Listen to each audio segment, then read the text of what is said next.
Good afternoon, everybody. Bonjour tout le monde, et merci d'être venu. My name is Jane Weldon, and I'm the Director General of Transportation Infrastructure Programs at Transport Canada, and I'm also Canada's first delegate to the World Road Association, which many of you may know as PIARC. Bonjour tout le monde, je me présente, André Meloche, sous-ministre adjoint au ministère des Transports du Québec et aussi le premier délégué à l'Association mondiale de la route qu'on appelle communément l'AIPCR. It is our pleasure to welcome you to this international panel session at TAC under the theme Transportation, Past, Present, and Future. For its centenary, TAC wanted to emphasize the importance of the relationships it has built with its national and international partners, including the World Road Association, relationships that have contributed to TAC's development over the last 100 years. Indeed, the governments of Canada and Quebec are both members of PIARC, and they also support each in its respective community of transport, a national committee of PIARC. We all work together to carry forward the Canadian and Quebec perspectives abroad, to develop and diffuse best practices in transportation adapted to our reality to allow more economic and social benefits. En consultant nos collègues internationaux à l'AIPCR, on se rend compte que nos enjeux sont semblables, et ce, depuis fort longtemps. Afin de retracer le parcours d'un siècle de l'Association des transports du Canada et son étroite collaboration avec des organisations internationales, la séance de cet après-midi prendra la forme d'une discussion en table ronde ayant comme objectif d'aborder les perspectives nord-américaines quant à l'importance des transports pour le commerce international. Dans cette optique, des conférenciers traiteront tour à tour des perspectives mexicaines, états-uniennes, canadiennes, québécoises et internationales concernant l'importance historique des transports, de ses apports contemporains au développement social et économique, ainsi que des enjeux entourant l'intermodalité. Ces présentations seront suivies d'une période de questions animée par le modérateur. Mr. Michel Leblanc will be our session's moderator this afternoon. Mr. Leblanc is the President and CEO of the Board of Trade of Metropolitan Montreal, Quebec's leading private economic development organization. With extensive experience in the public and private sector, Michel Leblanc has an in-depth knowledge of metropolitan issues. A trained economist, he has clear understanding of the economic questions and the challenges facing the business community. Mr. Leblanc will start off our session by delivering a presentation on the importance of transportation in the context of international trade in the Greater Montreal region, as well as from a North American perspective. This will be followed by a presentation by each of the panelists. But first, an important guest would like to speak with us. En effet, avant d'entendre les panélistes, nous avons le plaisir d'accueillir un invité de marque, soit le ministre des Transports du Québec, M. Robert Poitiers. En plus de ses responsabilités de ministre des Transports, le premier ministre du Québec lui a également confié la charge de ministre responsable de la région de Montréal. Durant toute sa carrière, M. Poitiers a été impliqué dans les questions de transport et de sécurité des usagers. Nous l'accueillons donc avec plaisir cet après-midi à cette table ronde internationale. Sans plus attendre, à vous la parole, M. le ministre.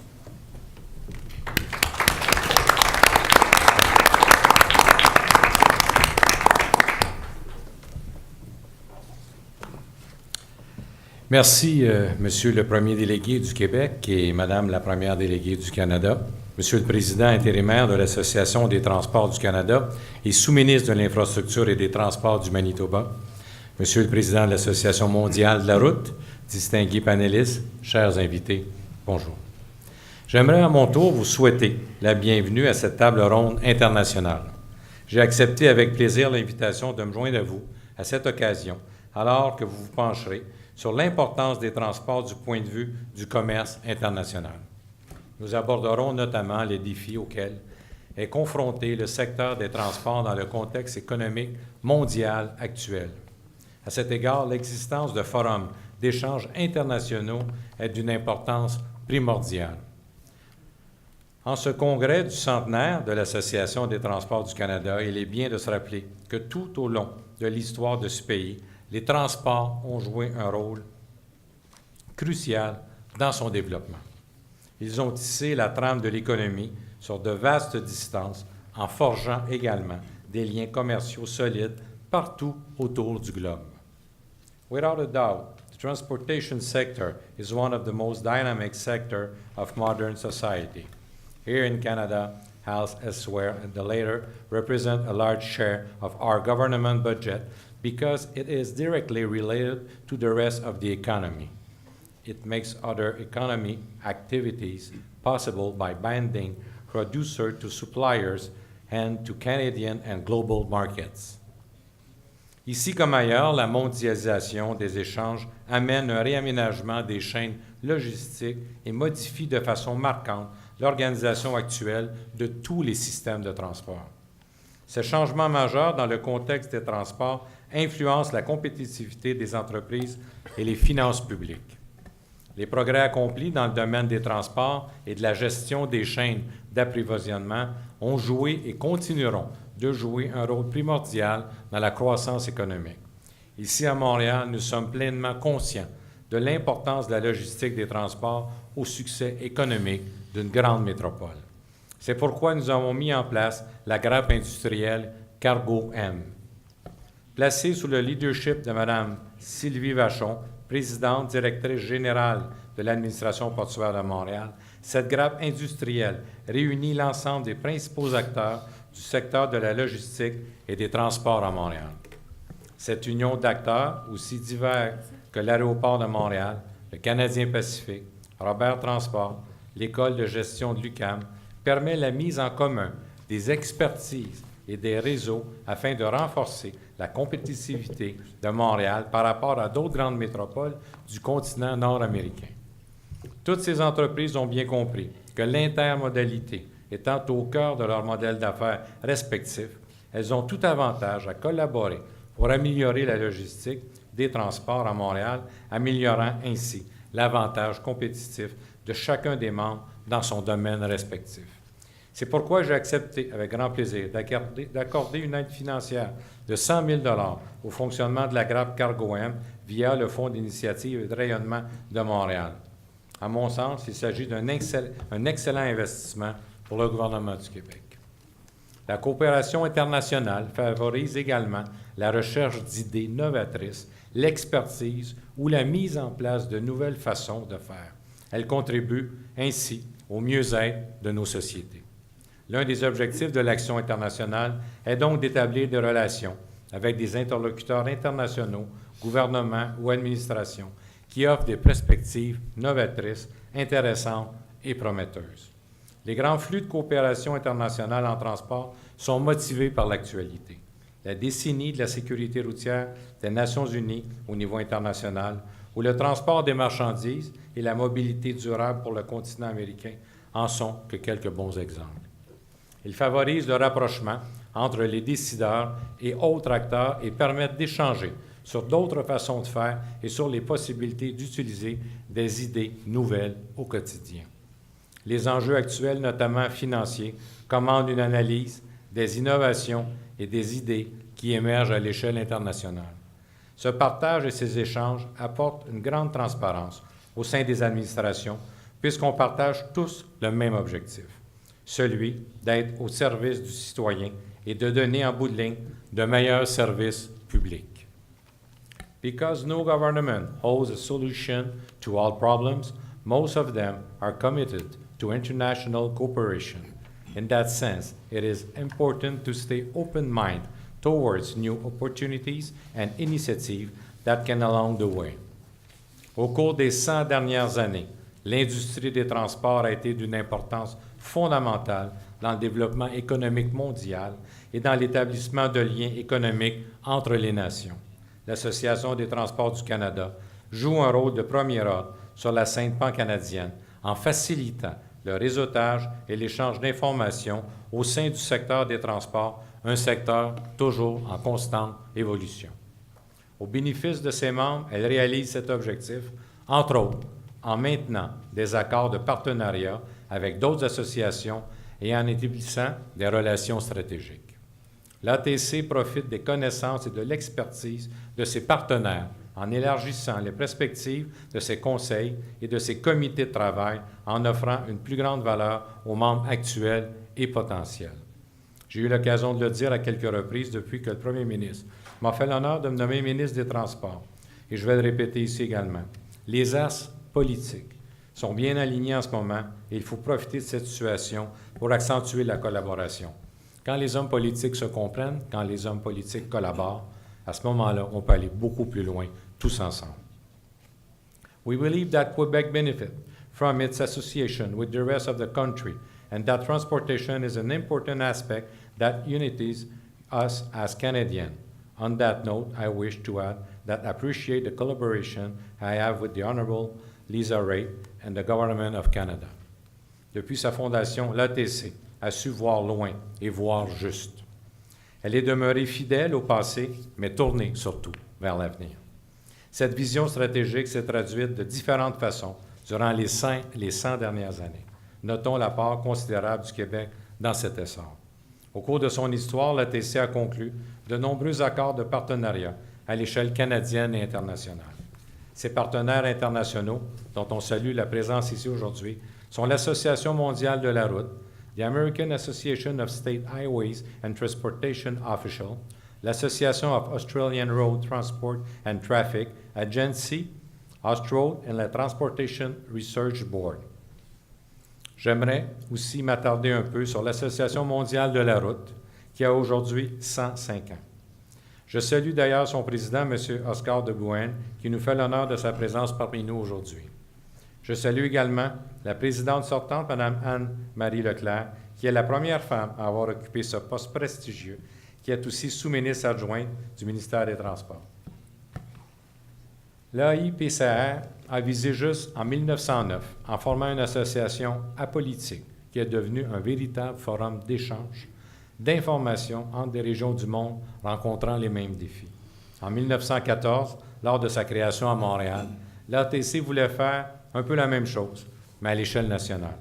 Les travaux de l'AIPCR l'ont donc fortement inspiré.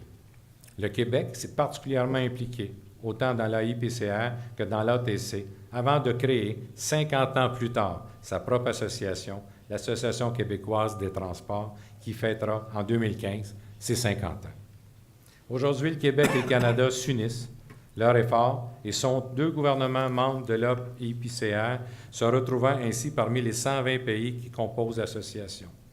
Ils ont chacun mis en place un comité national pour intéresser leurs communautés routières respectives, ce qui est essentiel dans le contexte de la mondialisation des échanges. Transport Canada est bien impliqué avec le réseau de l'ATC et le ministère des Transports du Québec travaille étroitement avec l'AQTR tout en partageant les uns les autres de l'information utile et d'actualité. On le voit bien, ces réseaux nationaux sont un véritable levier pour le transfert d'expertise et les occasions d'affaires à l'international.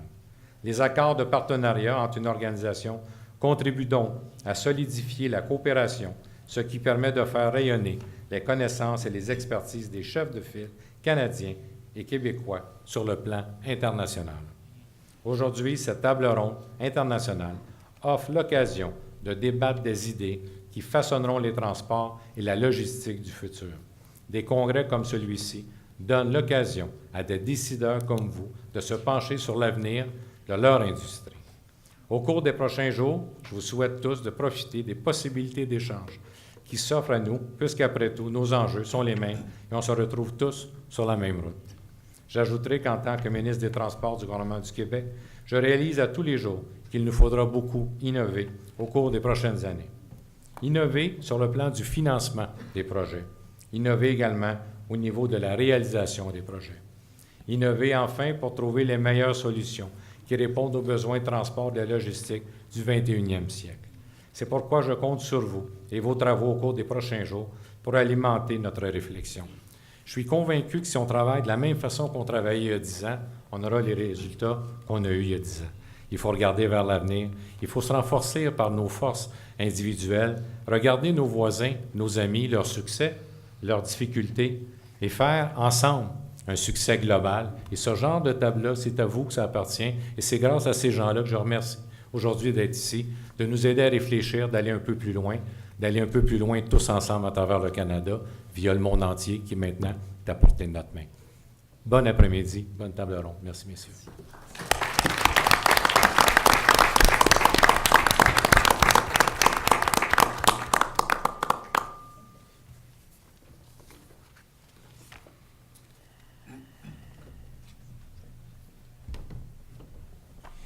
Merci, Monsieur le Ministre. Thank you. I have 10 minutes. I was told I would speak on behalf of the business community in Montreal, the Montreal area. And I would be looking at our past regarding transport, current opportunities, and the future in 10 minutes. Let me start here. I thought just a quick slide, just that's the advertisement section. Now, we are the largest Chamber of Commerce, of course, in Quebec, probably among, or if not, the largest in Canada.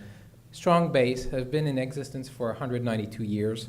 And that will be interesting because when we get to the next slide, of course, 192 years, we were there when it looked like that, almost.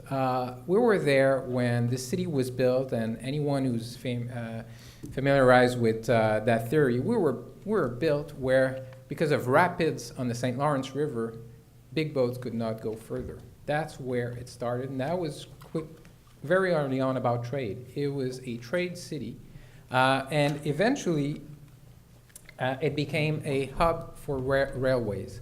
That's where the railways started to the west. They started to the rest of Quebec, and that's where the boat would still stop. And that was, again, a city built on trade.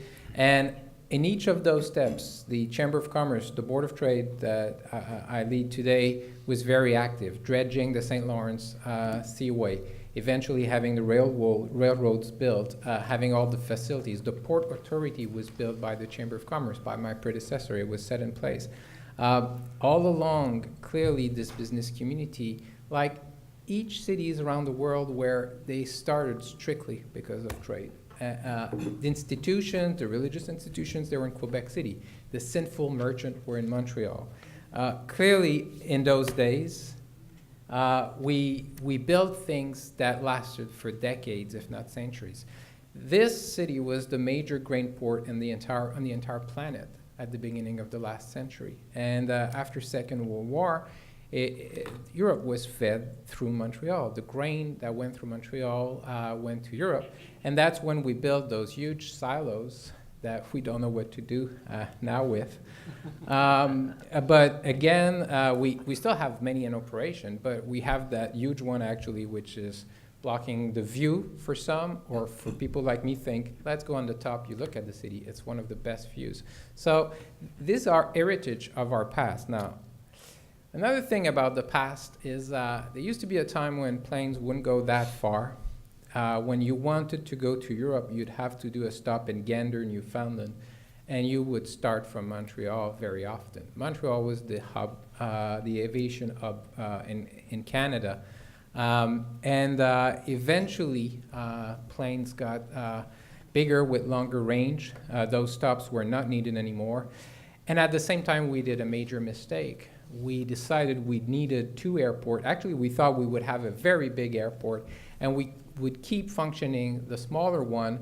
And the logic was, well, the bigger one will be for international route. The smaller one will be for interconnecting flights to North America. If you want to destroy a hub, you do just that.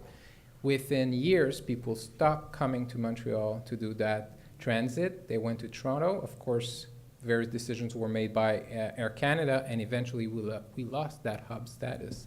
And even today, and as of today, we put forward reports. How can we gain back those direct flights? How can we redevelop a secondary hub? It might happen. I'll get back to that later on. But I can say from a business community perspective, this has been a loss, and this has had an impact on how we see ourselves. And I think we're changing. We're changing the way we look at our airport. But how about avoiding that mistake all over the world? Now, things we did right. The heritage of the port, the heritage of the railway tracks meant that we had two huge companies, Canadien National, CN, and also Canadien Pacific, CP. Now, over the years, CP moved its head office to Calgary. Quite normal if you look at a continental perspective on trade. Trade moved to the west. Well, we lost one head office, but we remain with CN, which, if you look at stock markets and analysis, remains the best run railway company in North America, head office in Montreal. But besides that, what we have, and the minister alluded to that, we have a cluster that's organized and look into how we can improve continuously the logistics of what starts in Montreal, often starting initially in Europe or elsewhere, and will end up in Chicago or Midwest America. And that creates lots of jobs, lots of GDP, and we are very aware of the importance of the port and that logistic chain. Now, opportunities, I'd say now let's look in the future. We have that free trade agreement with, NAFTA, with US and Mexico. And if you followed the, what was in the press last Friday, we signed the final text of the European-Canada Accord, which means that now it only has to be ratified by all these countries on the other side, but still people are quite optimistic. Within 2 years, we're going to have that accord. So, and that is good news for Montreal. Clearly, from a business community perspective, if you are into trade, if you have free trade agreements with Europe and with North America, and if you are located where Montreal is located with the seaway and with also the distance, and perhaps also with the cultural connection with France and Europe, this is very good news for this city when it comes to trade and also transport. I was quick on that one. We have other opportunities. I wanted to say the U.S. recovery is a strong one for us. If you look into the exchange market, the Canadian dollar is weakening a little bit, near 90 cents. It used to be at par over the last years. And that tells us that trade with the U.S. is likely to resume. We are likely to improve our trade balance with the U.S. So again, from a Montreal perspective, remember the logistic chain should be very good news. Now, the strategic challenge, of course, renewal of infrastructures. If you have been driving around Montreal, if you come from abroad, we have all those, what we say, yellow cones or orange cones. We have works everywhere. We have infrastructure that were not well maintained. And that has an impact on, again, the fluidity of transport. Truckers are complaining all the time. It increases costs. The good news is if we fix everything like we're doing now, it creates lots of congestion now, but within 5 to 10 years, it should be quite fluid. I mentioned the development of direct flights. Over the last year, we had direct flights with Tunisia, Turkey, and Panama. So one by one, we are improving, increasing the number of direct flights. And Boeing is helping us with the Dreamliner. Clearly, the Dreamliner is a plane that's going to change the logic of long direct flights because you have to have perhaps less travelers still to make it profitable from an airline company perspective. So from the business community perspective, we are mobilizing a lot to gain one by one those direct flights. Now, availability of labor, depending on where you are on the planet, it's not always the case, but here we are facing a demographic squeeze that will affect also the transport industry. So investment in infrastructure and equipment is extremely, extremely important. We suspect that if we cannot have a more efficient, in terms of labor industry, we're going to have a limit to the growth in transport industry related to trade. And development of national champions. I mentioned Canadien National. We have Bombardier making planes. But the issue is always from a business perspective. If you are a transport hub, how do you develop those national champions? Because if you develop them well, not only are you benefiting locally from their efficiency, but also you have the economic benefits from what they do abroad. So in short, I wanted to say, I think that wherever in the world you have cities that were built on trade, you have to have a business community that keeps getting involved in issues regarding transport. And it's important to say there were a while when we discussed the, we would call that the high learning economy, the value-added economy. And for a while, we were not that clear about the importance of the port, the importance of railways, the importance of truck links. And that has changed over the last 10 years. And I'm just saying here, from a Montreal perspective, there used to be a time when we thought we're only going to build software. We're going to be a city of biotechnology, a city of information technologies. Hard manufacturing, the need to have those boats, those trains, hit us back, and we think now that we have the right balance between how do we develop the high learning societies with universities, but how do we keep in place the businesses that do manufacture things and export through the infrastructures in Montreal. So I thought I would give you this quick outlook from a Montreal-based perspective, and then we're going to move on to the real experts, one after the other. And I'm going to start by introducing our first, I think they are aligned by their speaking ranks. So Roberto Aguirre Bere Salido, Operative Coordinator of the Mexican Transport Institute. He is a civil engineer. He has also a master's degree in regional and urban development from l'École nationale des ponts et chaussées in Paris, France. So I suspect that si vous voulez parler français, allez-y. He joined the Mexican Transportation Institute in 1990 as a researcher. From 1993 to 2008, he was responsible for research on intermodal and integrated transport. From 2009 to 2013, served as Director General of the Mexican Transportation Institute. He has been a speaker in a number of international conferences, I guess, so no pressure, but it shouldn't be his first. And now he's currently the operative coordinator of the Mexican Transportation Institute. So, Roberto, the floor is yours.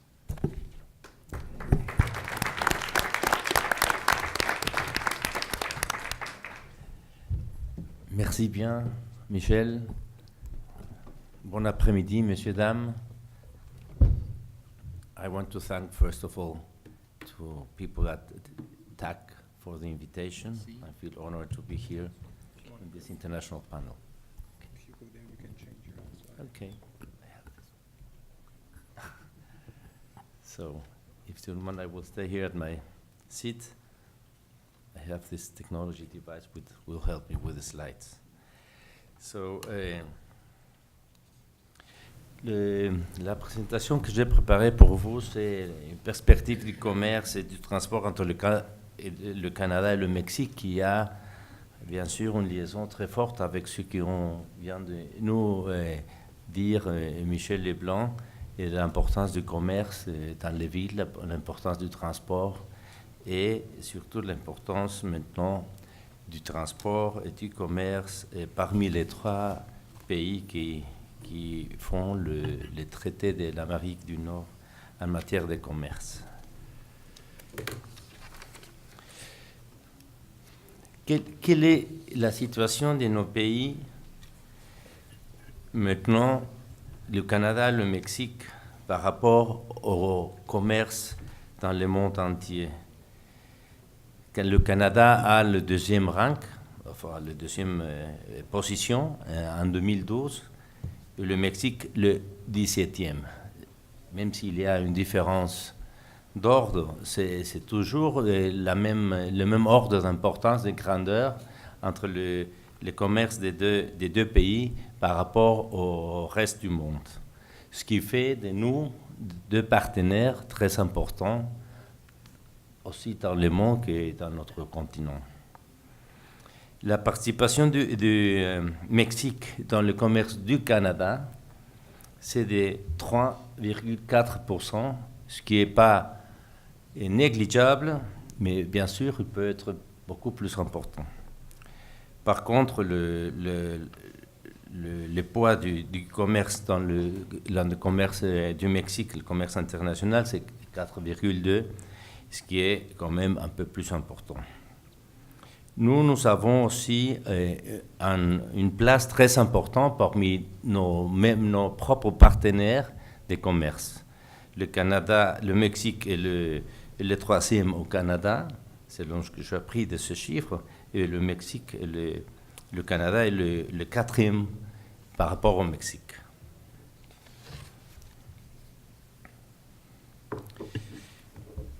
Ce qui est important à regarder pour le commerce entre notre pays, c'est comment est-ce que les divers modes de transport partagent le flux commercial.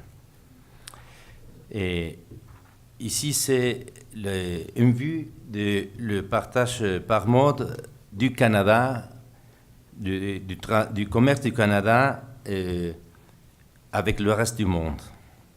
Vous voyez que la route, c'est quand même le moyen le plus important, le mode le plus important, mais le transport par eau, c'est aussi très important. Ce qui est très intéressant, c'est que dans ce monde global qui cherche à diminuer les émissions d'effets de serre, et c'est très important d'avoir une participation plus forte des modes qui soient moins polluants, qui soient plus aimables avec l'environnement. Le Mexique, sa distribution par mode a une participation beaucoup plus importante de la route, et ce qui s'explique bien sûr avec, pour les deux pays et par le commerce très intensif avec les États-Unis. Mais quand même, il y a une participation très importante de la mode aquatique dans le cas du Mexique. La répartition, c'est plus ou moins semblable si on ne ferait pas attention aux tuyaux qui, dans le cas du Canada, sont beaucoup plus développés qu'au Mexique. Mais ça, on envisage à changer un peu ces distributions avec la nouvelle législation sur le pétrole qu'on vient d'approuver, la réforme qu'on vient d'approuver au Mexique, qui va permettre de construire avec la participation privée plus des ducts partout dans notre pays. If we look at the evolution of trade between our two countries, we can see there the green line, which is the imports from Canada, and the red line, which are the exports to Canada, always from the point of view of Mexico. And we have been more or less at the same level. Lately, after 2009, we have exported more to Canada, something that makes us very happy, of course. But what is much more important is that it's quite balanced, the trade, and in general, the addition of it is growing. So we have to look forward for a more intensive relation and bigger flows between our two countries.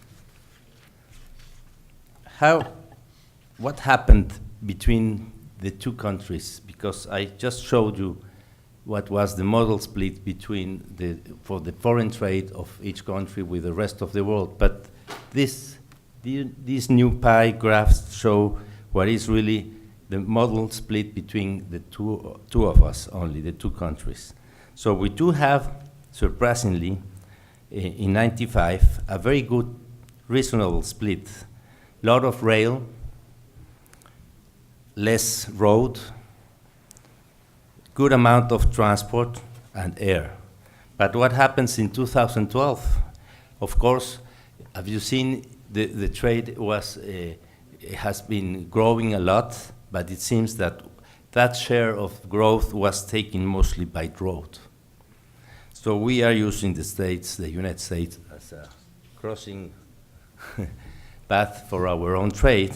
And on the other side, the rail was reduced. So we are using the least, in theory, the least economical and environmental friendly transport for doing our own bilateral trade, which shouldn't be like that.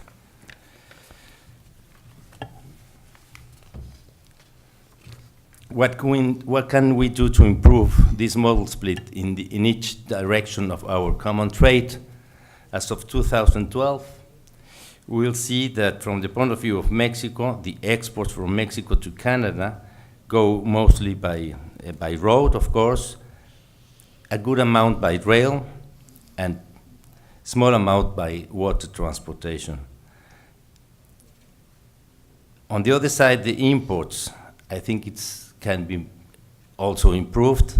Too much by road again, rail little bit less in that direction, it seems, and a little bit more for transportation. So there are huge opportunities to develop better road services, better rail services, more integrated intermodal and unitary rail services between Canada and Mexico. And of course, as we were mentioned, the position of Montreal is very important because of the connection to the seaways. To use water transportation is of utmost importance, I think, because they would have really a good impact on environment for our subcontinent.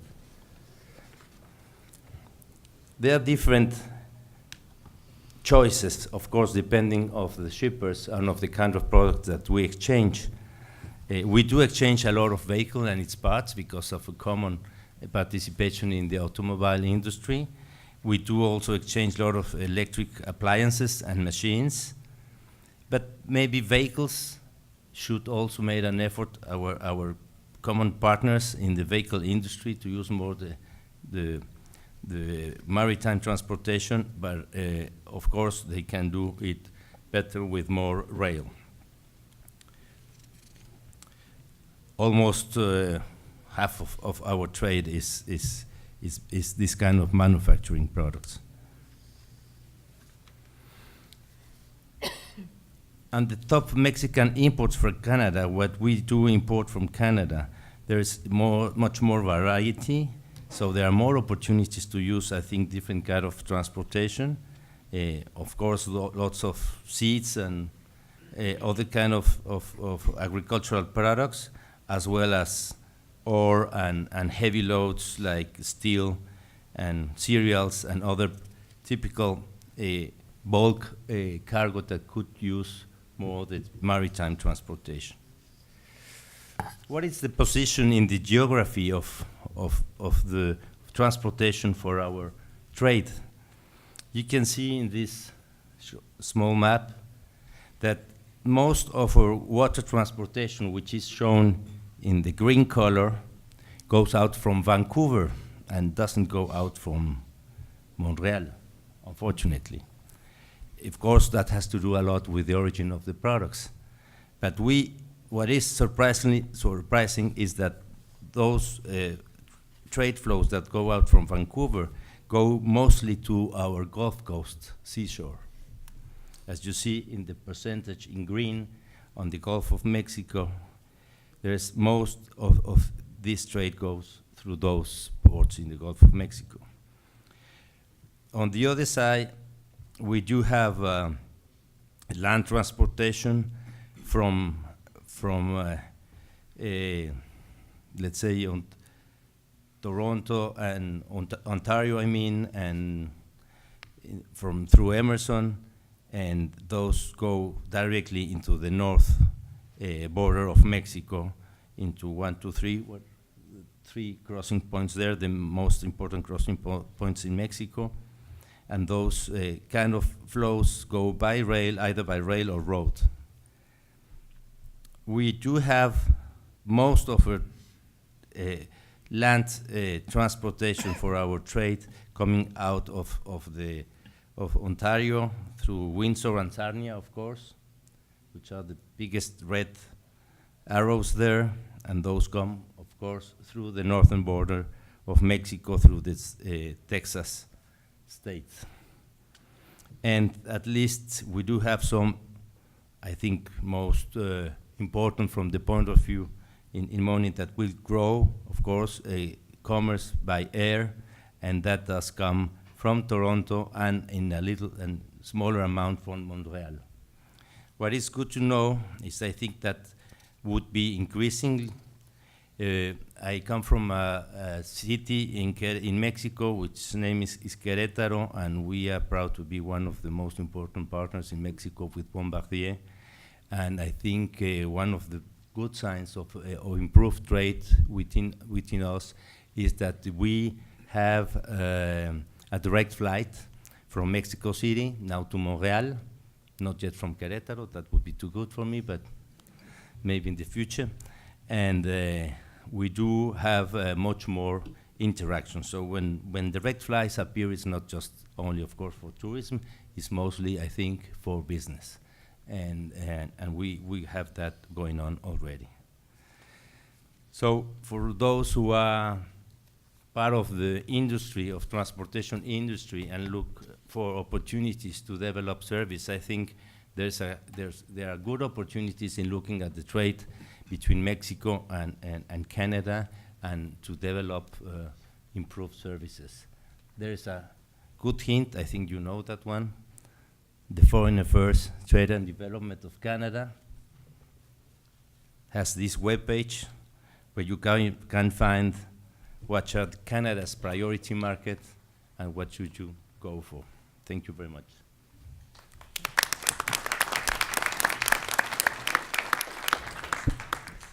Thank you, Roberto. And now we will have Frederick Bud Wright. He's the Executive Director of the American Association of State Highways and Transportation Officials. He has been, I think, working in the field for 4 decades, and with experience in both the private sector, and he acted as well as top executive at the Federal Highway Administration. He was also a transportation consultant based in Alexandria, Virginia. And he's an economist originally, which I think is a great quality because I'm one too. And he began his career in 1975, so I was still, I think, studying in those days. But and I must say, whenever I travel in the U.S., I look at your highways, and when I come back to Quebec, I dream of your highways. So let me introduce again Frederick, but the floor is yours. Thank you, Michelle. Obviously, you're not traveling on the right highways. We need to take you some other parts of the country where things are not quite so good. Thank you, everybody, for having me here. I'm quite honored to be a part of this session, and especially to be here sharing a joint centennial with the Transport Association of Canada. AASHTO, the association that I represent, is also celebrating its centennial this year. I think all quite coincidentally, Michelle, but nonetheless, it gives us something to mutually celebrate, and we have had a great cooperation, a cooperative relationship for many years, so it really is quite an honor for us to be a part of that. I apologize in advance that due to technical difficulties of my own making, it appears my presentation is not going to be available, so I'm just going to be speaking from my notes and hopefully can convey many of the same thoughts that you would have seen visually. What I would like to do is talk a bit about the past 100 years of transportation in the United States and where we were in 1914 when both of these associations began, and where we are today and what we should be anticipating in the future. One of the things that at AASHTO we have been noting is that while it's great for us to celebrate 100 years of success for our association and for the state departments of transportation that I represent, this centennial really gives us an opportunity to look to the future and to begin to think about the challenges and the opportunities that lie before us as it relates to transportation in the United States. But there's much to learn from what we have experienced over the past 100 years, and we certainly hope to build off of that foundation as we go forward. If you take a look back to 1914 in the United States, our transportation system was a quite different one. Much of the transportation network that was in place at that time, whether it be waterway, railroads, even roadway transportation, was privately owned and operated. And it wasn't until 2 years later, 1916, with the passage of the Federal Aid Road Act of 1916 at the national level, that the federal government began to be substantially involved in transportation issues in the United States. At that time in the U.S., we had about 1.7 million cars and trucks. And of course, that was only the beginning of a process mostly out of Detroit that resulted in many, many millions more cars being added to the network. We had at that time only 71,000 miles of largely unpaved, unconnected, muddy roads. Today, we have over 4 million centerline miles of roadway in the United States. There were about 4,400 fatalities, even with that relatively small number of vehicles and roadway miles. we had we had about 4,500 fatalities on our highways at that time, and highway safety began to become an issue and remains an important issue in the United States. The few major roadways, as I said earlier, that we did have in the United States at that time were our turnpike system, all of which were operated by the private sector. So the big change that began to happen in the mid-19-teens was that the public sector began to be much more involved in the provision of transportation services in the United States. The rationale for the public sector getting involved was that we really did see a need for us having an interconnected system among the states that existed, and to finally begin to figure out ways to begin to put together the various modes of transportation. And 1916 also marked a partnership that has endured to this day between the federal government and state governments in the provision of transportation services in the United States. But what was begun in 1916 was definitely not enough. And in the late 1930s in the United States, there were visionaries that began to think of an interconnected system, one that would enable all of the major cities of the United States to be connected in some fashion by a roadway, one that would provide for unimpeded coast-to-coast transportation on roadways, and one that would provide for the movement of military goods and personnel in a way that would be effective in the case that that need was necessary. And so what that dream became was the interstate system, the now 47,000 miles of roadway that connect the United States, that really became the rationale behind and the basis for an economic boom in the United States that was facilitated by having an effective, efficient transportation system. That dream that began in the 1930s really did not come to fruition until the 1950s. And in fact, it was in the 1956 Highway Act that the Interstate and Defense Highway System was first authorized by the United States Congress. And for the first time, we had a user fee dedicated to the provision of transportation in the United States, and we also had the creation of a dedicated highway trust fund from which revenues were drawn in order to support not only the construction of the interstate system, but also other roadways in the United States.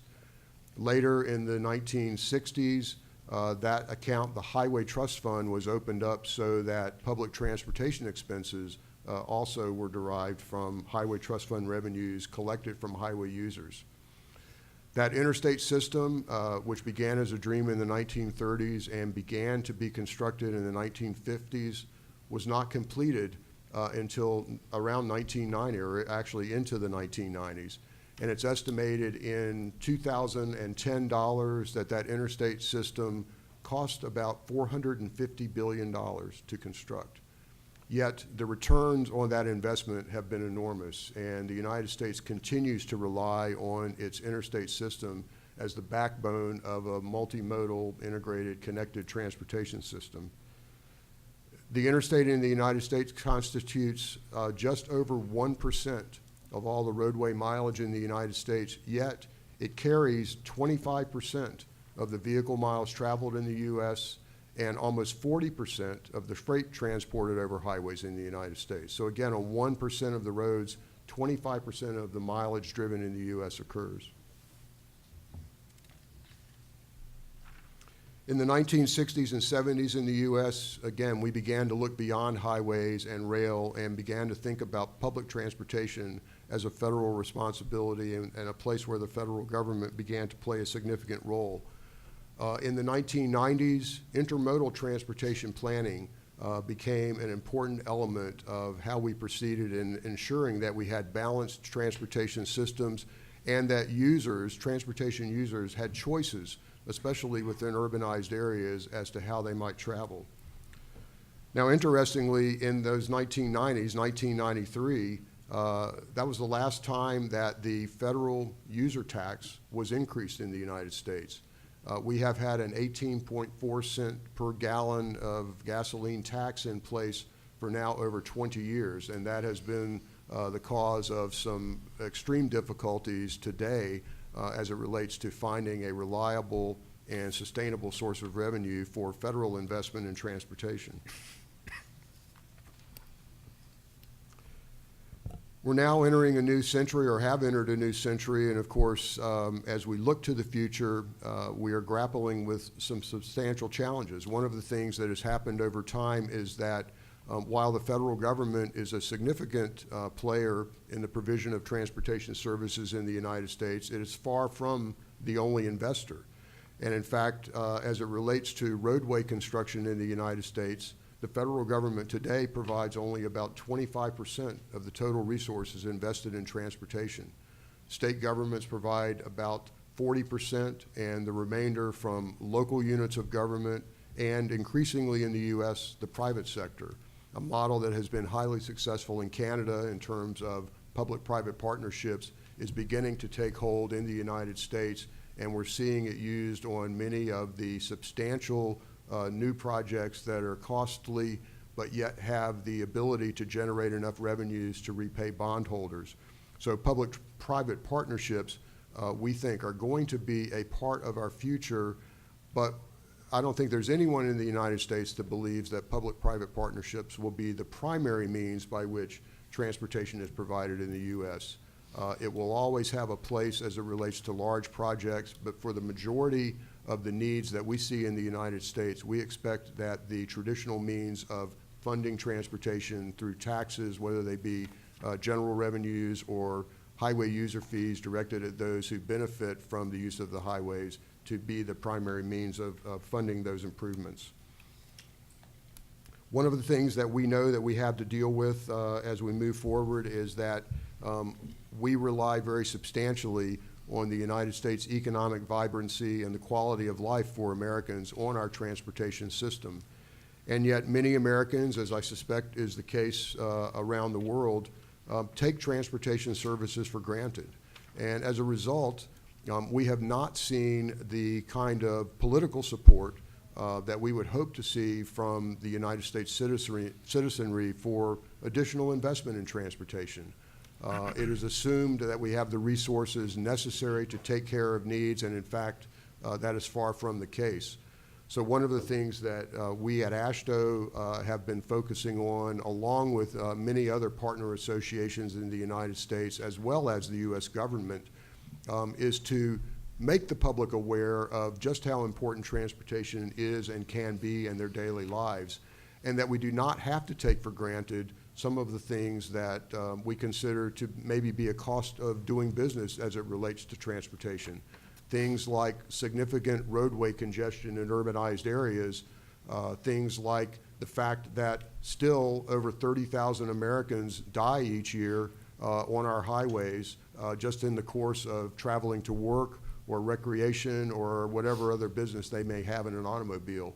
We know that we have the tools available to do much better as it relates to either congestion or safety. And it's part of the message that we need to more effectively, I think worldwide, convey to the public. We can make transportation work better for them in the long term. So what are some of the challenges that we see facing us in the United States as we think about 21st century transportation? One of the significant ones that we are beginning to grapple with, both at AASHTO and the state DOTs in general, is leveraging technology in transportation system design, operation, management, and communication. Of course, all around the world, we are already beginning to see the benefits of smart cars and smart highways. Connected vehicles are something that is not just a dream any longer. Autonomous driving is something that I think that we all know will happen in most of our lifetimes, but yet the path as to how we will get there is somewhat uncertain.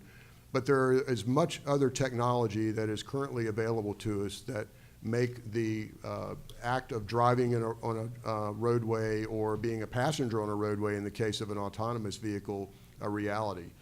As infrastructure providers, as the state departments of transportation are, one of the challenges is how do we play in that game? What is going to be the role of the public sector as we begin to think about connected vehicles and autonomous vehicles? Certainly one of the elements of that is that there has to be, along with smart vehicles, smart infrastructure. And there is much going on already in the United States in terms of signal systems, in terms of providing information to those in automobiles with regard to routing that is already beginning to show the promises of the technology that we can only imagine in the future. So how do we cultivate the further development of intelligent transportation systems? That is going to be one of the really important questions that we have to answer going forward. Another significant challenge, and one that I alluded to earlier, is highway safety, and the fact that too many people worldwide, as I indicated, it's about 35,000 a year in the United States, but more than 1 million worldwide that die in traffic crashes each year. This is not only a national epidemic, but a worldwide epidemic. And it's something that, again, we know we have to do better at. It should not be, it should not cost anyone their lives to travel on a roadway, to use their transportation system for the kinds of purposes that Americans and others worldwide routinely do. We know that it's going to take a combined effort of all of what we call the 4 E's: education, enforcement, emergency medical services, and of course engineering, to make major advances. And it's something that we in the United States are very much dedicated to. Another significant challenge is creating a more interconnected, multimodal transportation to move both people and goods. Our research shows that Americans want choices, whether it be the ability to ride a bicycle in an urban setting, or public transportation, or an effective high-speed rail transportation network, or better highways. Americans want to have the choice to find a way to travel that suits their particular purposes. So this is, again, a significant challenge, and one that we know we're going to have to deal with in the United States, and that we are ready to take on very strongly. And then finally, I'll come back to the point that I made earlier, and I think it's one that all of us in the transportation industry need to better understand and to begin to deal with, and that is communicating the importance of and the value of transportation in citizens of the world, and certainly in our case, citizens of the United States' daily lives. If we can convey that message, then I think we have a much better chance of generating the kind of support for additional investment that we all know is necessary. Again, thank you very much for the opportunity to be here. It's my honor to be a part of this celebration of 100 years of TAC, and we are proud to be partners of not only TAC, but the many provinces of Canada. Thank you very much.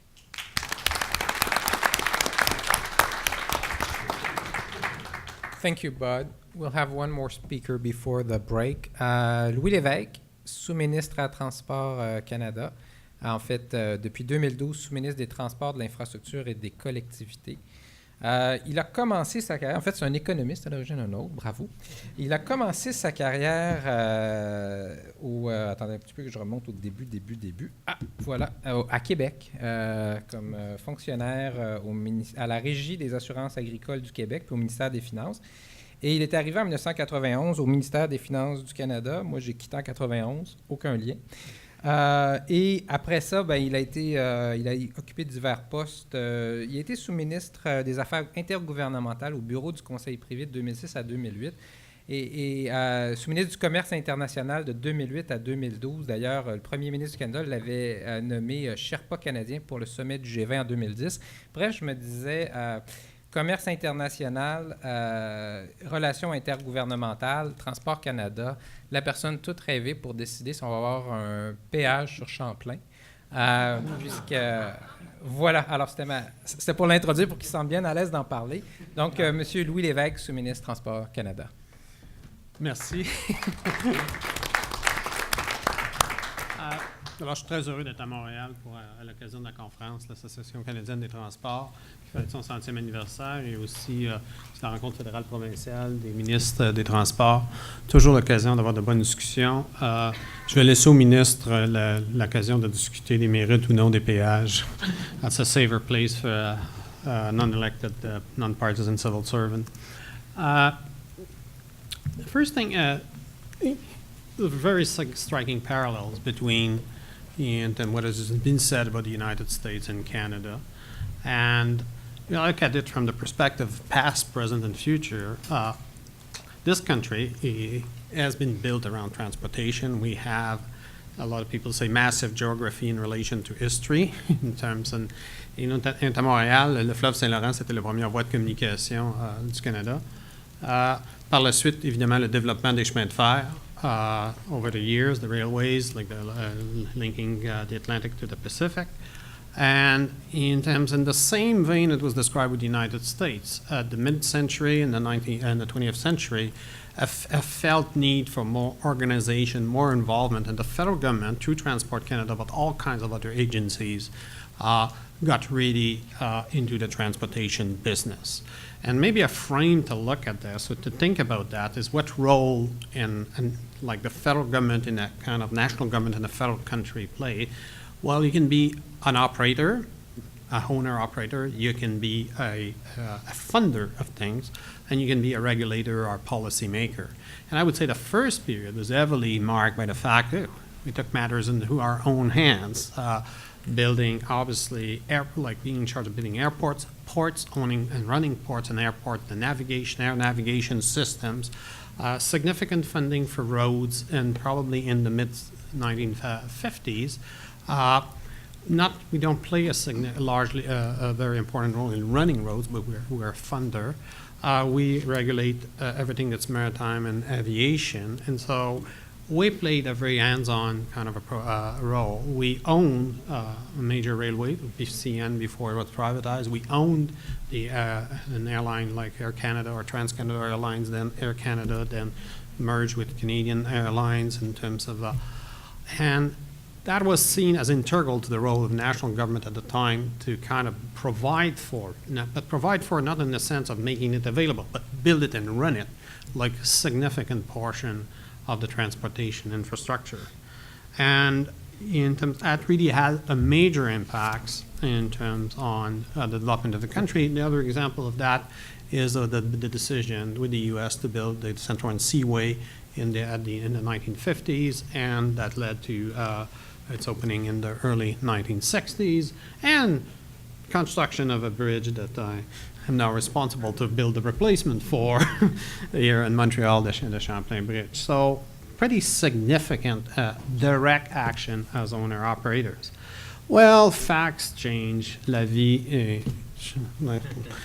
sometimes life changes. So in the 1980s and 90s, Canada faced significant issues regarding its financial situations, in a sense that a lot of the infrastructure and also transportation operations that were run by the federal government were not entirely attuned to market forces, were not responsive to clients. So you had the twin kind of winds of, frankly, we need to save money, and the winds of, we also need to ensure there's better response, like connection between the marketplace and the provision of transportation services.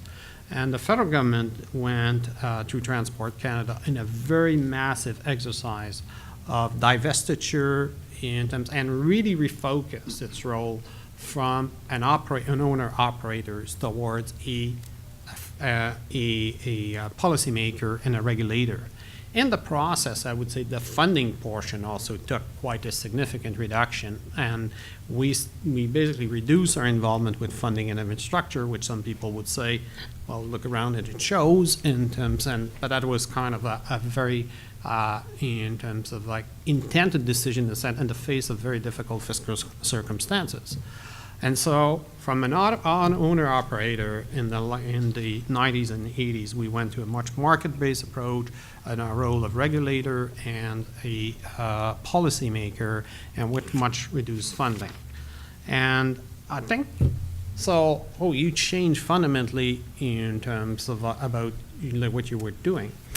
I think a better way to look at this is more asking yourself about how you achieve what are fundamentally the same policy objectives.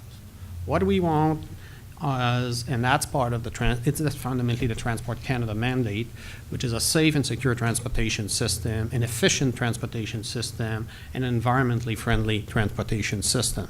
How you come at doing that changes over time based on economic realities, but also obviously policy decisions of government. And I've described a significant change that happened in the past. Now, if we move to the present, I think a couple of observations in terms of the federal government in the last, I would say, 15 years has been re-entering quite significantly the field of funder of infrastructure. We have, in the 1980s and 90s, we had reduced that role. There were a number of what I call time-limited infrastructure programs that were introduced at the federal level. And the way they work, these are funding arrangements where we partner with provincial governments and municipal and local governments in the building of and renovation of infrastructure. And initially, after the deficit was eliminated at the end of the 90s and early 2000, there were time-limited programs that were introduced. But increasingly, the pressure has been on the federal government to assume a permanent and more important role. In 2007, there was an announcement of a 7-year plan on infrastructure, and we just announced and put in place a new 10-year plan of infrastructure with $53 billion of federal money over a 10-year period. I'm sure my colleague here will say that's not enough. that's typically, I'm paid to say that's good enough or that's a lot of money. But it really shows the basic fact that the federal government has been re-entering on a significant scale the field of funding infrastructure.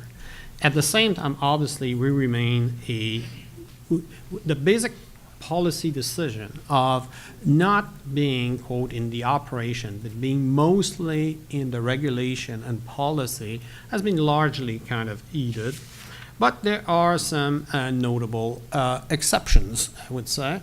One of the notable exceptions, as at the bottom, is a decision by the Canadian government to fund a new bridge in the Detroit-Windsor and Thames area. We call it the Detroit River International Crossing.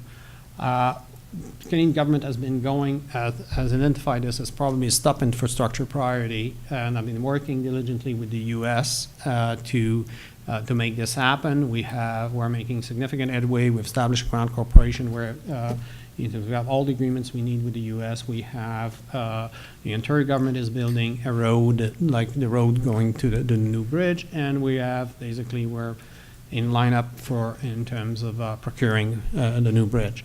In this case, the Canadian federal government chose, because of the importance of that crossing from a strategic standpoint in terms of trade with the United States and the elements of ensuring a fluidity of the border, that it was a national priority to invest, and not only invest, but to basically take charge of that project. Évidemment, à Montréal, un autre exemple de ça, une annonce du gouvernement fédéral de construire un pont de remplacement pour le pont Champlain, pour des raisons de sécurité fondamentalement, où la vie utile du pont a été identifiée comme étant beaucoup plus courte que prévu. That's a project, that's another top priority of the Canadian federal government, and that's one that is, how should I say,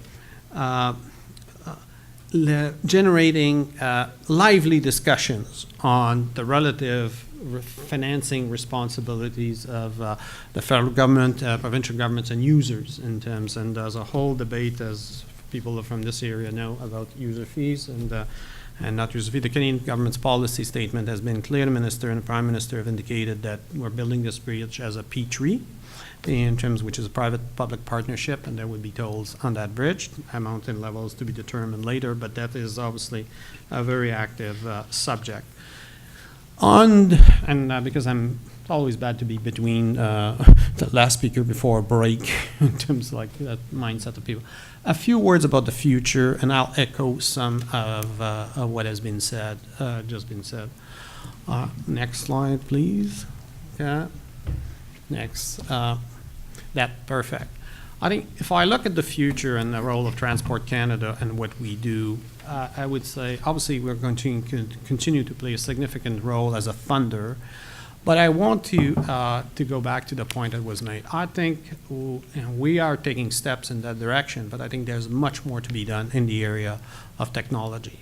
Technology can play a role both, I go back to the basic mandate, to ensuring that the transportation system is more environmentally friendly. We are funding, for example, testing of more ecologically friendly vehicles in a kind of cold climate context, but also all the information system about, like along intelligent transportation can have both environmental impacts in terms of reducing greenhouse gases, can reduce through reducing congestion because better smart management of traffic. But back to the core business of the department, which is frankly safety, also can have drastic impacts or like drastically positive impacts. And I think we're only seeing the beginning of that in terms of the use of technology for safety. And my bad days, I say, what's the best way? Is that to get better drivers or to get rid of the drivers? In terms of, airlines records have shown that the potential for massive improvements to safety over the years. If you look at the record of the airlines industry in terms of safety record and their use of technology, it shows what can be done. And the basic point, there's no reason to accept the status quo as kind of a norm on the matter of safety. And so there's tremendous potential there. I've already, I think, talked enough. Merci. Certains pensent que pour travailler avec des ingénieurs, être psychologue, ça peut aider.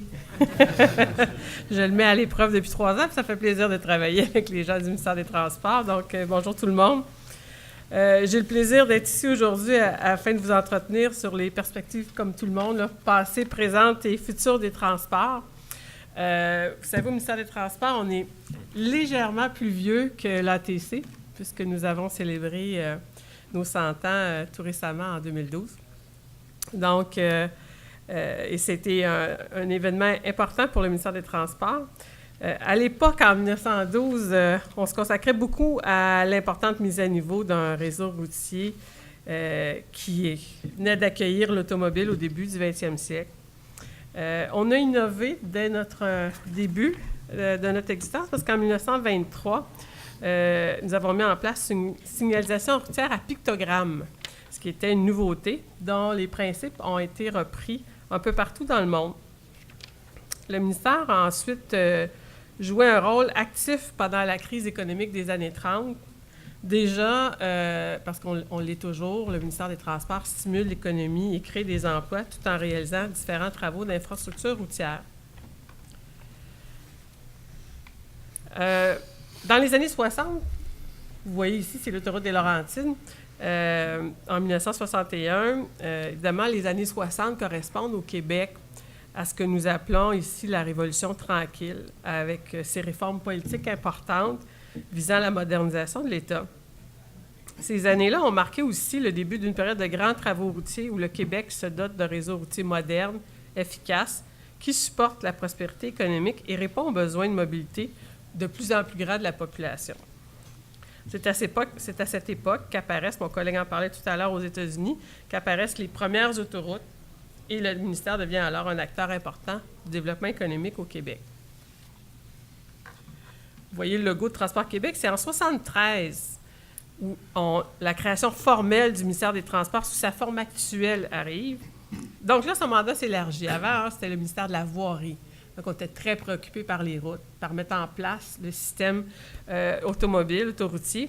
Mais là, maintenant, son mandat s'élargit. Et là, on nous invite à une planification plus globale des systèmes de transport en support au développement économique.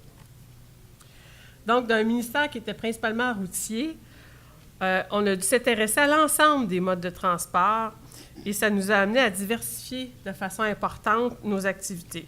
Maintenant, on élabore des politiques, on crée des forums, des tables de concertation modale. Et là, surtout, on commence à s'intéresser aux impacts de nos projets sur les populations.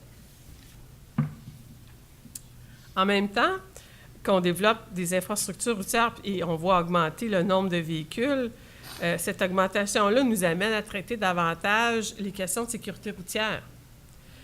Et la sécurité routière va rester une préoccupation jusqu'à ce jour pour le ministère des Transports. Les efforts et les investissements des dernières décennies ont porté fruit, comme en fait foi le plus récent bilan que vous voyez à l'écran de la sécurité routière. C'est notre meilleur bilan dans les 20 dernières années, puisque le nombre annuel de décès a diminué de plus de 77 % entre 1973 et 2013, malgré que les véhicules en circulation ont augmenté de 110 %. Donc, en plus de la sécurité routière, la croissance de la demande en transport et ses impacts ont amené le ministère à se préoccuper davantage d'environnement et de développement durable. Déjà en 1992, le ministère adoptait sa politique sur l'environnement. Et en 2009, sa stratégie de développement durable dans une optique de réduction des gaz à effet de serre. C'est d'ailleurs à cette période qu'apparaît le concept de mobilité durable dans la mission du ministère. De par ses préoccupations, le ministère est résolument tourné vers l'avenir dans ses interventions, notamment au plan de l'électrification des transports. On peut penser aux stations météo-routières, au maintien des actifs, au développement de son expertise, pour ne nommer que ces exemples. Donc, vous voyez encore là passer d'un ministère plus voirie à un ministère qui élargit ses horizons au niveau des autres modes de transport, qui ensuite commence à penser planification pour se préoccuper de plus en plus sur l'impact de ces travaux, le développement durable. On sait que par le fait qu'au Québec, l'hydroélectricité est une source propre qui est beaucoup utilisée dans différents secteurs, la part relative des transports en termes de pollueurs est importante, puisque je pense que 47% des gaz à effet de serre viennent du secteur en général des transports. Donc maintenant, le ministère des Transports veut travailler beaucoup plus sur le développement durable, comment continuer à faire une prospective de développement économique tout en se préoccupant des effets au niveau de l'environnement. Ça, c'est un petit peu la petite histoire ou la façon dont on le voit en termes d'évolution des préoccupations du ministère. Et j'en ajouterai une autre. Au-delà du développement durable, il y a aussi beaucoup l'acceptabilité sociale dont il faut de plus en plus, comme employés du gouvernement, se préoccuper lorsqu'on fait différents projets, comment la population, avec ses attentes, va accueillir les projets qu'on veut bien faire, qu'on veut développer. C'est sûr que vous avez beaucoup parlé, mes collègues du Mexique, mon collègue du Mexique, entre autres, des liens commerciaux. Nous, le Québec veut être et toujours de plus en plus ouvert sur le monde de par notre localisation entre l'Europe et le cœur du continent nord-américain. Présentement, Montréal dispose d'importants terminaux intermodaux et la convergence des réseaux de transport en fait un lieu privilégié pour implanter un pôle logistique. Celui-ci ne sera pas qu'un point de passage pour les marchandises. Il faut qu'il offre des services à valeur ajoutée comme la transformation, l'assemblage. Permettre également d'augmenter la capacité de manutention des conteneurs océaniques du port de Montréal. D'ailleurs, en parlant du port, une des particularités du Québec est la présence du fleuve Saint-Laurent, qui, en plus de représenter un atout majeur pour notre développement économique et social, forme un corridor de transport multimodal intégré, efficace et performant. Accessible à l'année comme les principaux ports, il constitue à la fois l'ossature du système de transport québécois et une voie d'accès stratégique au cœur du continent nord-américain. Plus récemment, le gouvernement du Québec a annoncé la mise en place d'une stratégie maritime. Ça va être la première de son histoire. Avec la mise en vigueur, tout récemment, M. Leblanc parlait de l'accord économique et commercial Canada-Union européenne et aussi l'élargissement du canal de Panama dès 2015 représentent des occasions que le Québec doit saisir. Cette stratégie va s'articuler autour de plusieurs axes d'intervention qui touchent de multiples facettes du transport maritime. Mais elle ne s'appuiera principalement sur deux assises majeures que sont l'aménagement d'un pôle logistique et de manière complémentaire aussi la mise en œuvre du nouveau plan Nord.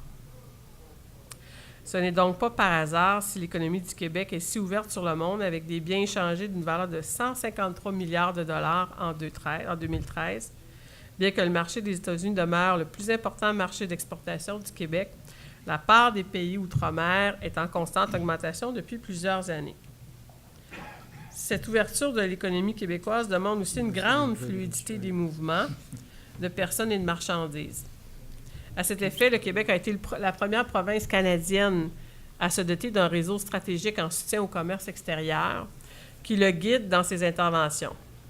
Nos interventions peuvent aussi bien porter sur le maintien des acquis, comme la qualité des chaussées et des structures, que sur des projets spécifiques tels que l'amélioration des accès routiers au port de Montréal. J'en ai parlé brièvement tout à l'heure, le Québec tourne également son regard vers le nord, où se trouve un vaste territoire caractérisé par la présence de rivières à potentiel hydroélectrique, d'importants dépôts miniers, ainsi que des milliers de kilomètres carrés de territoires forestiers. Le Québec mettra tout en œuvre pour faciliter la mise en valeur de ses ressources de manière cohérente, réfléchie et dans le respect de l'environnement et des communautés par le biais du nouveau plan Nord. Celui-ci visera à maximiser les retombées économiques dans toutes les régions du Québec et à favoriser la participation des communautés locales et autochtones en assurant la mise en place des infrastructures et la formation de la main-d'œuvre nécessaire. Comme vous en doutez, les ports du Saint-Laurent auront aussi un rôle important à jouer. Quels sont les défis qui nous attendent? Bien, vous avez pu le constater, jusqu'à maintenant, le ministère a su relever des défis de taille, mais nous devons continuer. Réduction des émissions de gaz à effet de serre. C'est le secteur, j'en ai parlé tout à l'heure, le secteur des transports est l'un des plus polluants, donc l'adoption d'un plan d'action en transport terrestre et collectif et la mise en œuvre du projet d'électrification des transports constituent certainement des pas vers l'atteinte de réduire de 20 % les émissions de GS du Québec d'ici 2020 par rapport aux émissions de 1990. Qu'est-ce qu'on souhaite? Une utilisation accrue du transport collectif au détriment de l'auto solo en adoptant une approche responsable et innovatrice qui est centrée sur tous les besoins des usagers. Ce matin, quand j'étais à Montréal et j'avais un œil sur Robert Bourassa, l'autoroute à Québec, puisqu'on a décidé d'introduire dans une voie réservée qui était auparavant seulement pour les autobus, le covoiturage. Ce que ça peut représenter, ça peut sembler anodin, mais en même temps, ce que ça représente, c'est une tendance lourde qui n'est pas juste de dire on va favoriser à tout prix le transport collectif, mais on va favoriser surtout la fluidité. Donc, selon les besoins des citoyens, ça peut être de prendre le métro, ça peut être de prendre l'autobus, mais ça peut aussi, dans certains cas, de covoiturer. Et ce matin, par l'introduction aussi de technologie, on a introduit les gens qui covoiturent dans une voie réservée sur l'autoroute Robert-Bourassa dans la ville de Québec en utilisant la vitesse variable. Donc, selon les conditions de circulation, la vitesse va varier. Elle peut descendre pour éviter les accidents parce qu'il y avait un enjeu de sécurité, mais en permettant quand même aux gens de pouvoir profiter d'une voie réservée s'ils covoiturent. Donc, c'est un mélange plus de différentes interventions qui va viser la fluidité avec la part du transport collectif et de toute autre mesure intelligente qui vont pouvoir répondre aux besoins des citoyens. Le gouvernement entend aussi poursuivre ses efforts pour positionner le Québec comme un chef de file mondial dans l'électromobilité en misant sur son énergie électrique renouvelable et son savoir-faire reconnu mondialement. Je crois que mon ministre ce matin, M. Poitier, en a largement parlé à l'ouverture. L'électrification des transports permet au Québec de développer une nouvelle activité industrielle dans des créneaux à forte valeur ajoutée, tels que la motorisation électrique. Vous savez qu'il y a la première voiture électrique qui est au Salon des exposants, qui est faite par un Québécois. Vous savez aussi que la semaine dernière, on a annoncé un nouveau, sur la 40, sur l'autoroute 40, un circuit de bornes de recharge électrique. Donc, de façon concrète, on essaie de plus en plus d'amener les gens à penser à l'électrification des transports et à se joindre à cet exercice.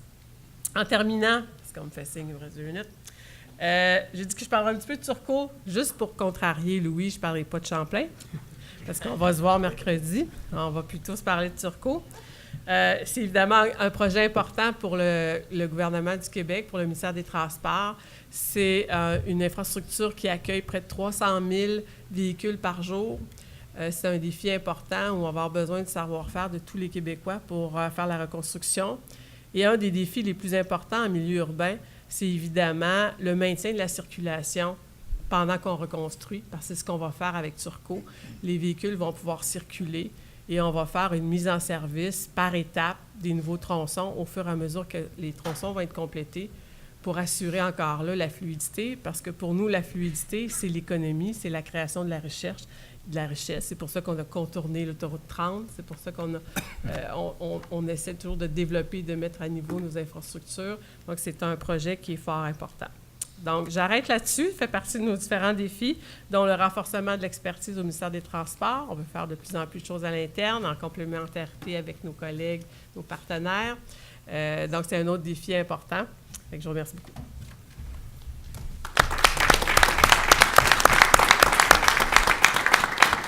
Merci, Madame Savoie. For those of you who might not be familiar, what you just had is a Deputy Minister of Transport from Quebec talking about the most used interchange almost, I think in Canada, which is an urban highway interchange.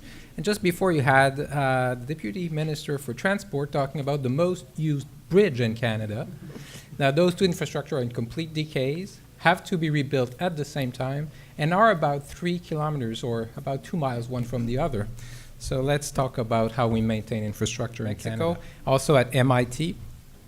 He spent most of his professional career at the Ministry of Communication and Transport in Mexico, and has led the design and implementation of the highway-related PPP program over there.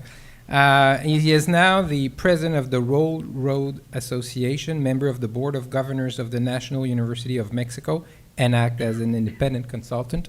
Oscar, the floor is yours.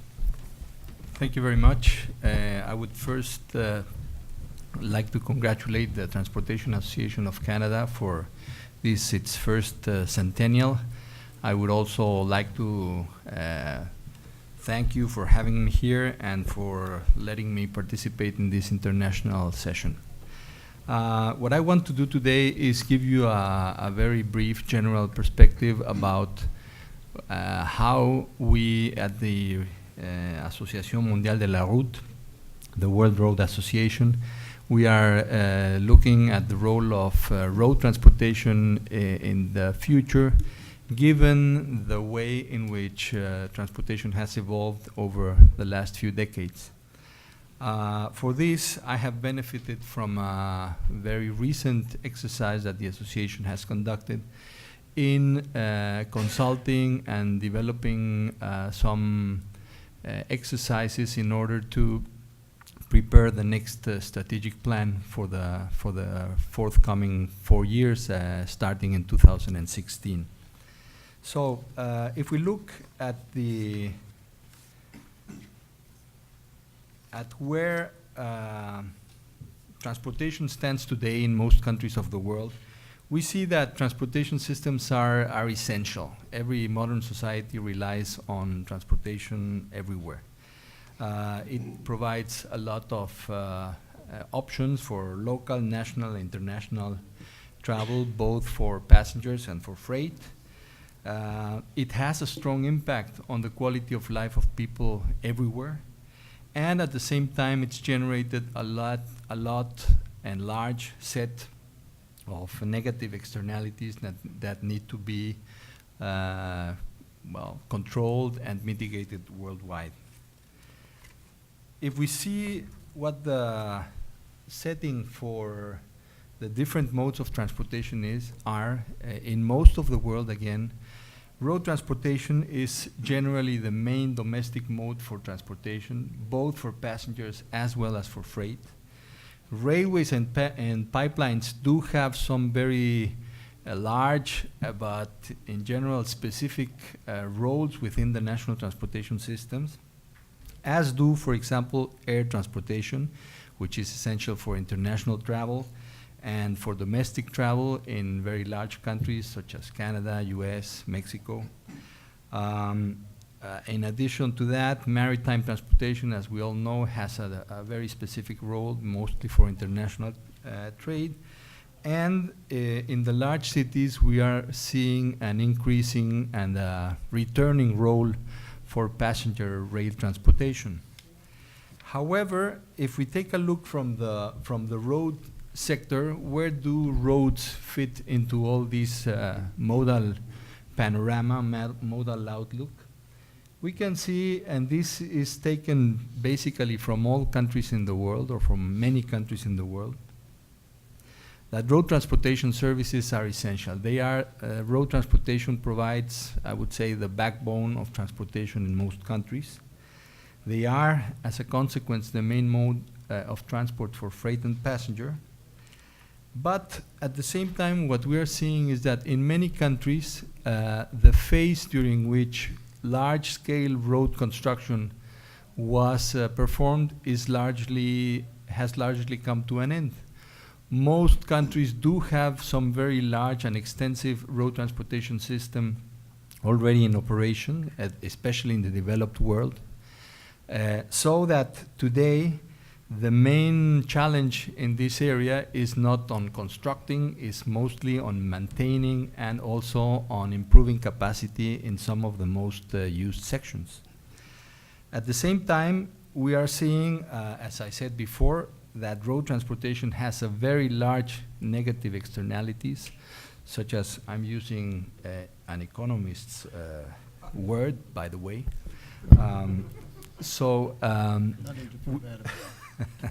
We see a lot of accidents happening. The figures here in Quebec are impressive, but they are not like that in many countries of the world, where we see a lot of fatalities happening every day.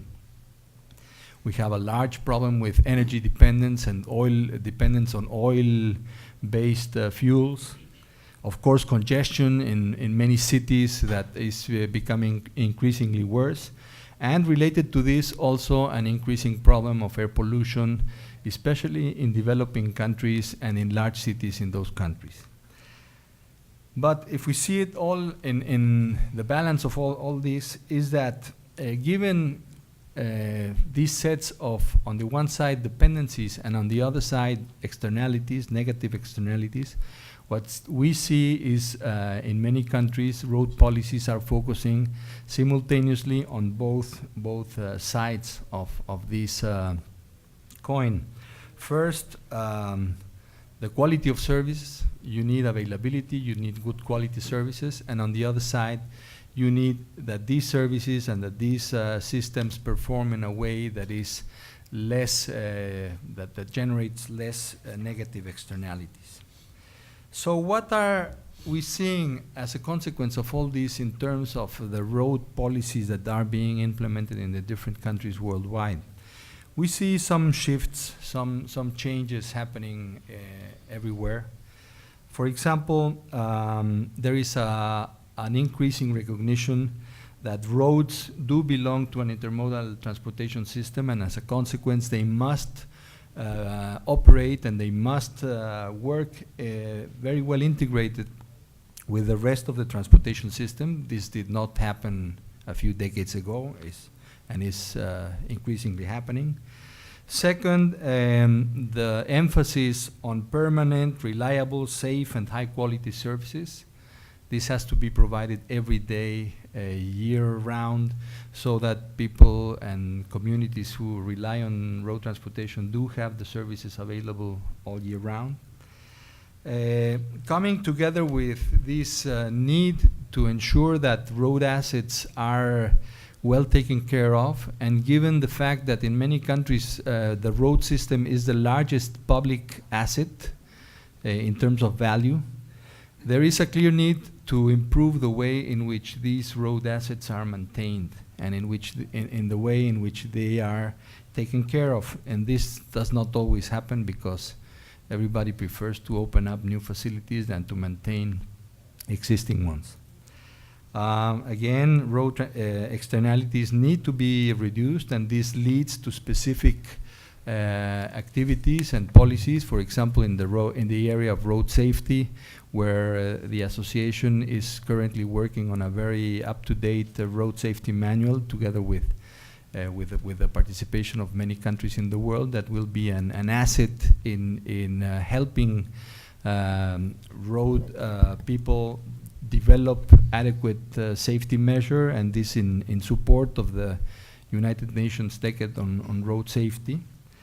And in addition, there is a clear focus on innovation, as we have seen today, also in the plenary session at the beginning, a clear move and a clear interest in looking for ways to innovate and bring in these innovations into the road sector. However, as opposed to the past, most of these innovations are much more complex than in the past, much more system-wide, and they require some very large-scale thinking, not only on the technological side, but also on the societal side and the way in which these innovations can be implemented.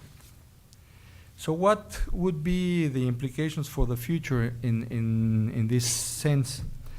Well, we think that in all modes of transport, the agenda will be dominated by a few very important drivers. One is continuing to provide this accessibility to high quality services. A second one is ensuring efficient asset management.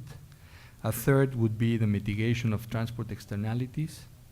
A fourth, highly challenging one, is to develop and implement system-wide innovations that will lead to achieve different policy goals.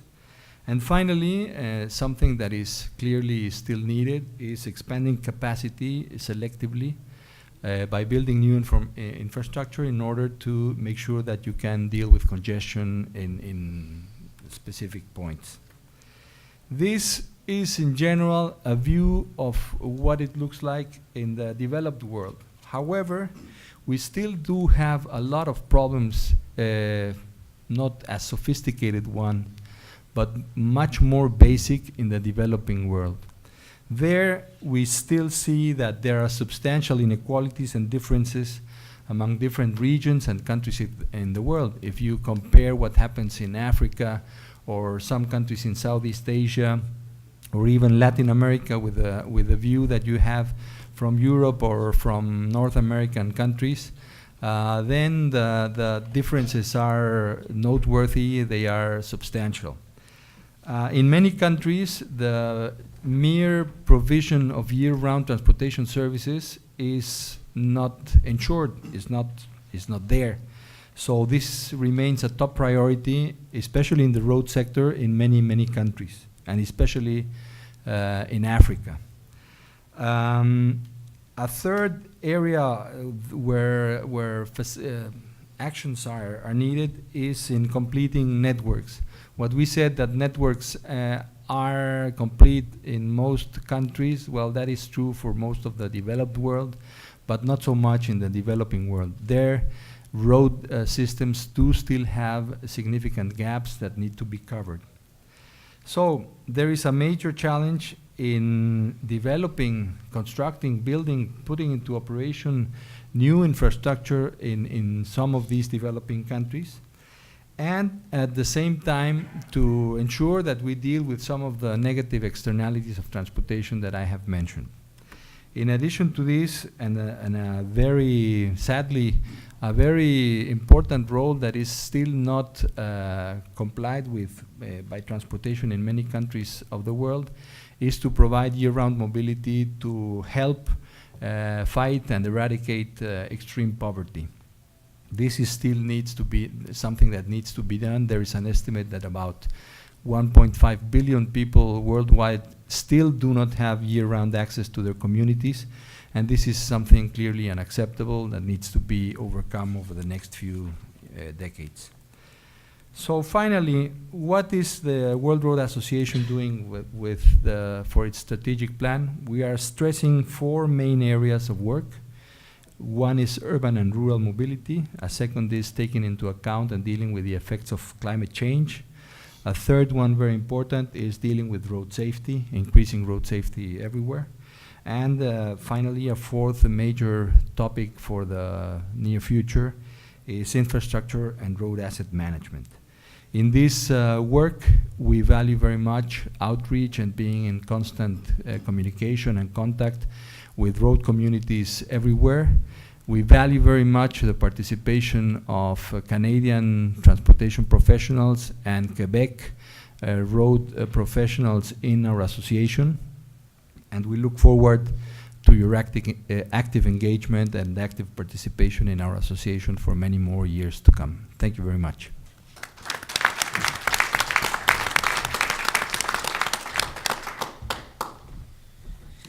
Thank you, Oscar. Now, our last speaker before we have some time for exchange and discussion is Murray Kidney. He's the executive director of Ostroads. He's from down under. I don't know if that means it's normal that you are at the end of the table, the last one to speak.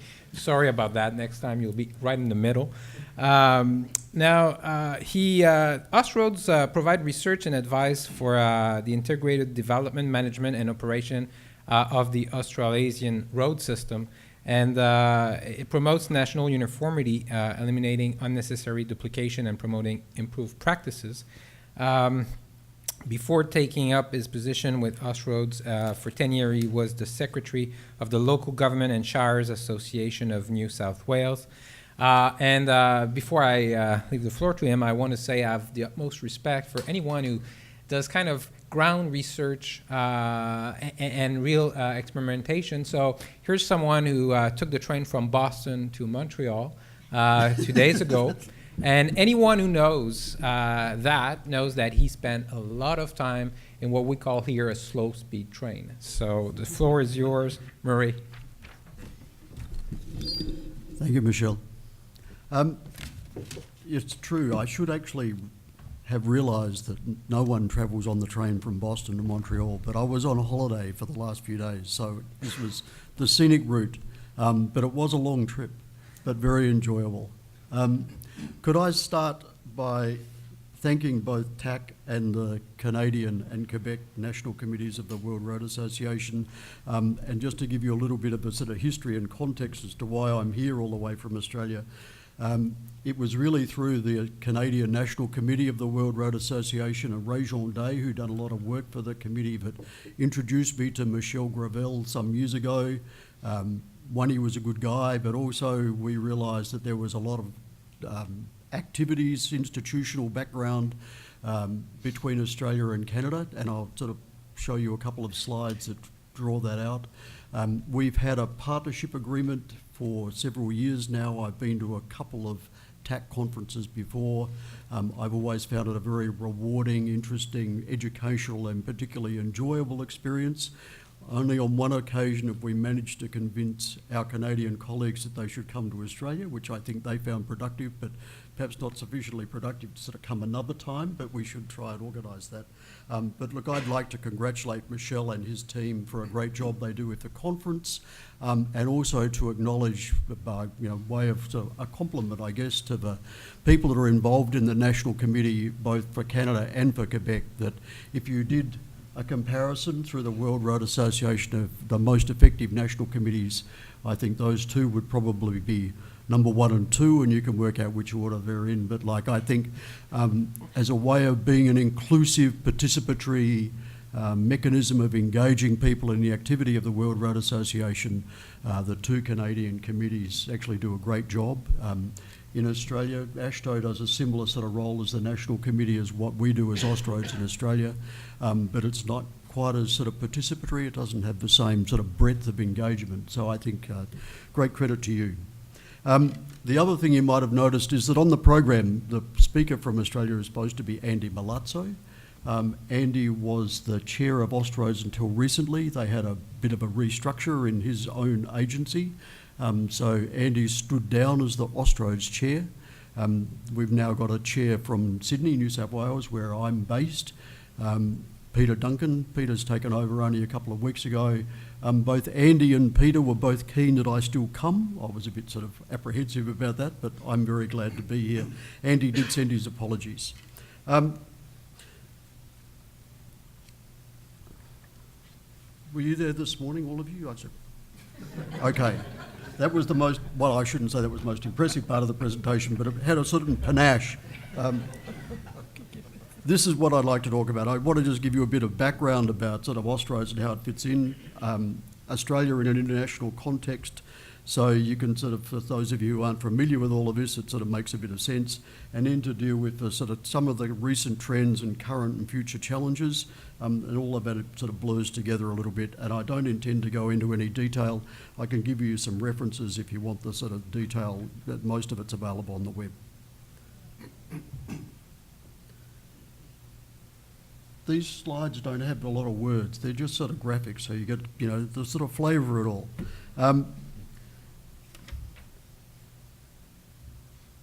This is one of the things that I think we have in common with Canada. This is the population distribution in Australia.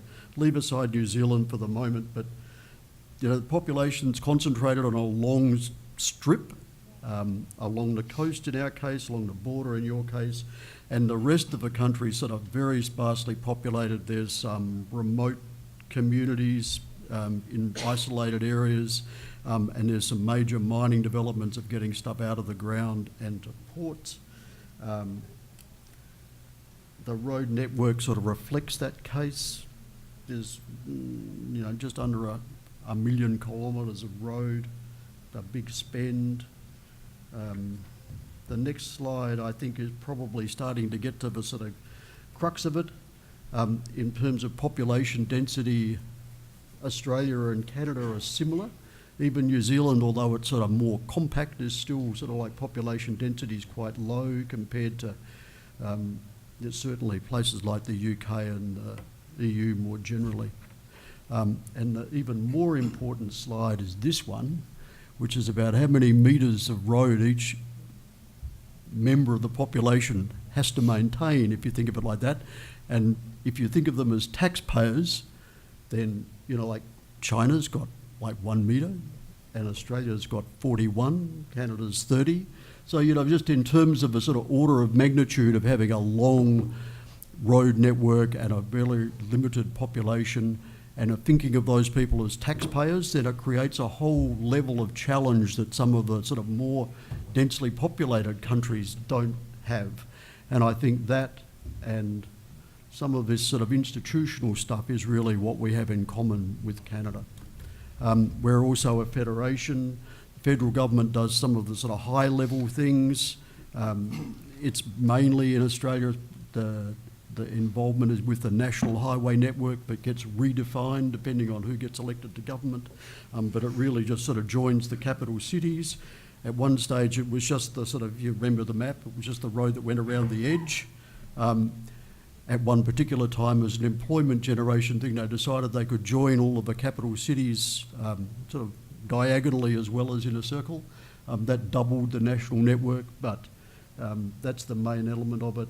The states and territories are primarily responsible for urban transit, public transport, but the road network within the major cities. Local government plays a major role. There is only one large metropolitan local authority in Australia, that's in Brisbane. The others, the state governments who sort of control the structure of local government in their state, they've been made intentionally tiny. So they're usually just a sort of CBD council, and the rest of it's divided into a whole lot of municipalities. So they're not politically powerful. There's not sort of like a major transport focus in any of those areas. They're primarily concerned with maintaining sort of residential streets. That's probably enough of the institutional setting. A quick word on Austroads. It's got a narrower focus than TAC. It's really just an organisation that's the state and territory road agencies plus New Zealand, the national government and the Australian Local Government Association. So there's 11 members. We have a budget. It's different from TAC. We actually get our members to give us the money, and then the sort of argument is about what are they going to do with it, as opposed to decide what you want to do and then try and get people to give you the money. If I had to choose, I'd stick with our model rather than your model. But as the sort of participants in your model, you might have preferences the other way around.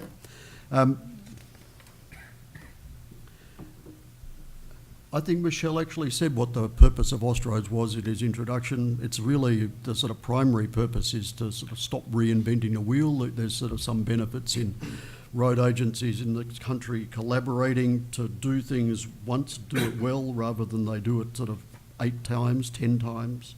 But increasingly over the last sort of decade or so, having national consistency has been a much greater priority, and it'll come out in some of these things.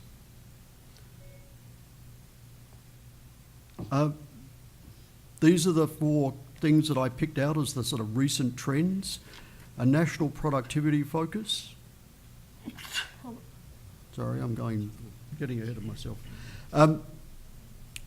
The federal government in Australia, its principal sort of preoccupation with the road transport system is really freight productivity, like heavy vehicle productivity. It's the intercity transport of sort of heavy goods. Probably less so about sort of mining type stuff that's getting shipped out of ports. Port development's been a major focus, but it's an interstate road system that's been a major part of it. the states get funded to do this stuff, but it's really what drives the federal government. It's about being sort of internationally competitive, and they've been driving a lot of changes about sort of vehicle mass, vehicle regulation, and particularly in more recent time about heavy vehicle charging, with sort of very limited success. We've moved over the last sort of 5 to 10 years to having national regulation of rail. It was previously regulated separately within each state. There's also a national system of maritime regulation. We've been trying to move to national heavy vehicle regulation. The concept was that you should be able to get, if your vehicle is over mass, over dimensional, you should be able to get one permit and drive right across the country. They set up a national heavy vehicle regulator in 2013. It sort of failed to actually achieve that ability to issue a single national permit. They've devolved all of the tasks back to the states and territories, so they're sort of revisiting that and sort of starting again on that work. It is actually sort of quite a difficult area within the federal system, and one of the current challenges. Just at a road agency level, there's actually been quite a lot of change, and I think from the work of the World Road Association, this seems to apply sort of internationally, I guess, that when Austroads was created, it was largely a road agency organisation. In the last 10 years, there's now in Australia not a single standalone state-based road agency. They're all part of a broader sort of transport agency, and in the smaller states and territories, they're part of a broader transport infrastructure, energy type agency. This has created a whole different sort of set of dynamics. I think there's now a quite different focus. This is mentioned in a couple of the earlier presentations. Rather than just a focus on infrastructure, there's a whole focus on sort of customer service and network management, rather than just sort of building stuff and looking after it. It's about who the users are and trying to meet their needs. The other sort of, I guess, major issue in Australia has been about financing, like as applies to everywhere else. There's been a significant reduction in the amount of funds available. There have been some quite innovative ways of financing this. Some of the stuff through public-private partnerships has been, I don't know, you've probably heard about some of Sailor's more unsuccessful episodes where they had very optimistic, where they were sort of fully, the proponents were fully private sector operators from the beginning. They had very overly optimistic traffic forecasts. They got the money, built this infrastructure. The traffic was, like 20% of what was forecast. The company that built the development went broke. This has actually been, like the road agencies actually managed to shift the risk from the road agencies. In the first public-private partnership, they built a tunnel under the harbour bridge. And if the revenue was insufficient to meet the company's requirements, then the state used to top up the cheque. So they'd send them a cheque every month. They got smarter and shifted all the risk to the developer. Then the developer went broke, they complained, and the guy who was the head of the road agency got sacked. I just thought this was a bit tough, but that's the way things turned out. Now we've got some more, like the wave, the major project in Sydney where I am now is called West Connects. This is a major sort of piece of infrastructure in Sydney. It's about $11 billion. The plan is that the state government, the national government put in some money, the national government lend them some money, they build the first stage of the project, and then the toll that's generated from the project will actually finance the subsequent stages of the development until they get to $11 billion. There was a G20 meeting in Australia the week before last, and the major announcement in the Australian media was that the Treasurer said they're going to have a major focus on infrastructure development. From what I could tell, they're going to have a sort of database of best practice that Australia is going to maintain so that they can help everybody else do their infrastructure. Some of this stuff is available on the web. I've been given the signal from this is the sign you get when you've only got a little time to go. I'll skip through the rest of this. The road safety improvements, I think similar to others, we've been working hard on reducing the number of fatalities. There's a national road safety strategy from 2011 to 2020 to have a 30% reduction in fatalities. We're sort of on track to do that. Austroads has got the task of implementing the strategy by sort of collaborating between the states and territories. It's going to be a challenge, but I think we will probably get there. Just to mention quickly, the productivity stuff in this context is really about congestion. The federal government says they're interested in congestion, but it's really been left to the states and territories for them to address. This is within the sort of major urban areas. There has been recently a Productivity Commission report. This is our sort of economic rationalist sort of think tank that's based in the sort of federal government, but has a degree of independence, has said you need to be sort of more transparent about how you evaluate projects. There needs to be sort of much greater consideration of alternative methods of funding, and this has led to a whole new strategy that links back to the work that's been done about infrastructure financing. Sustainable investment was the other bit, where in that sort of economic rationalist model, within a country like Australia or indeed Canada, you're going to have areas where the sort of financial viability of projects will never sort of come to fruition. So you actually need to have some sort of recognition that there needs to be some sort of public benefit, that you need to provide access to remote rural communities, or even not remote, but rural communities where it's not sustainable by a toll.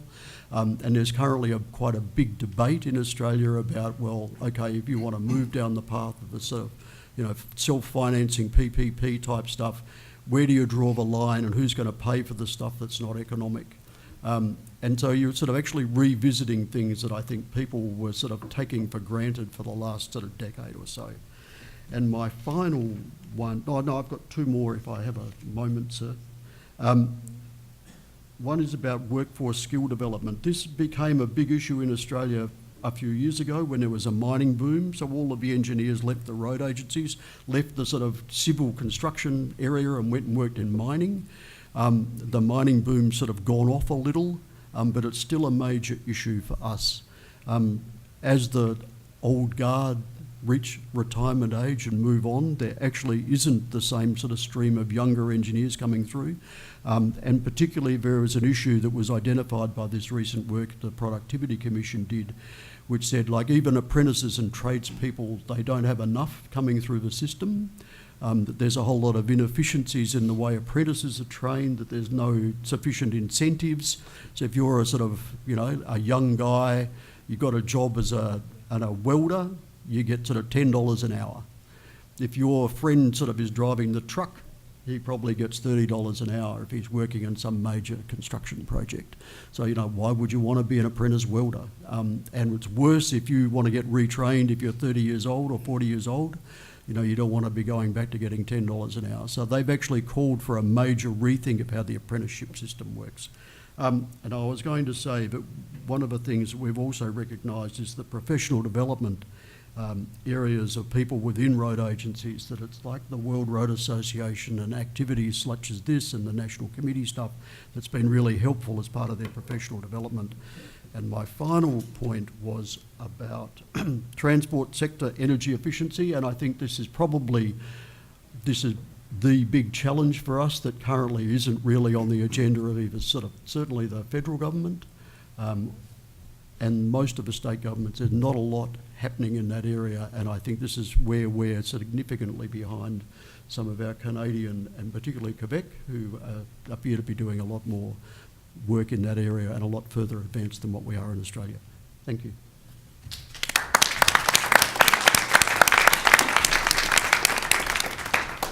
Thank you, Murray. Now we have about 15 minutes of time for a discussion, perhaps questions to the panel. Used to say at this moment, if you want to go with a comment, very short. And if you're too shy, then I have my list of questions and all my thoughts. So, there's someone, there's a microphone here. Et puis vous pouvez évidemment poser votre question en français.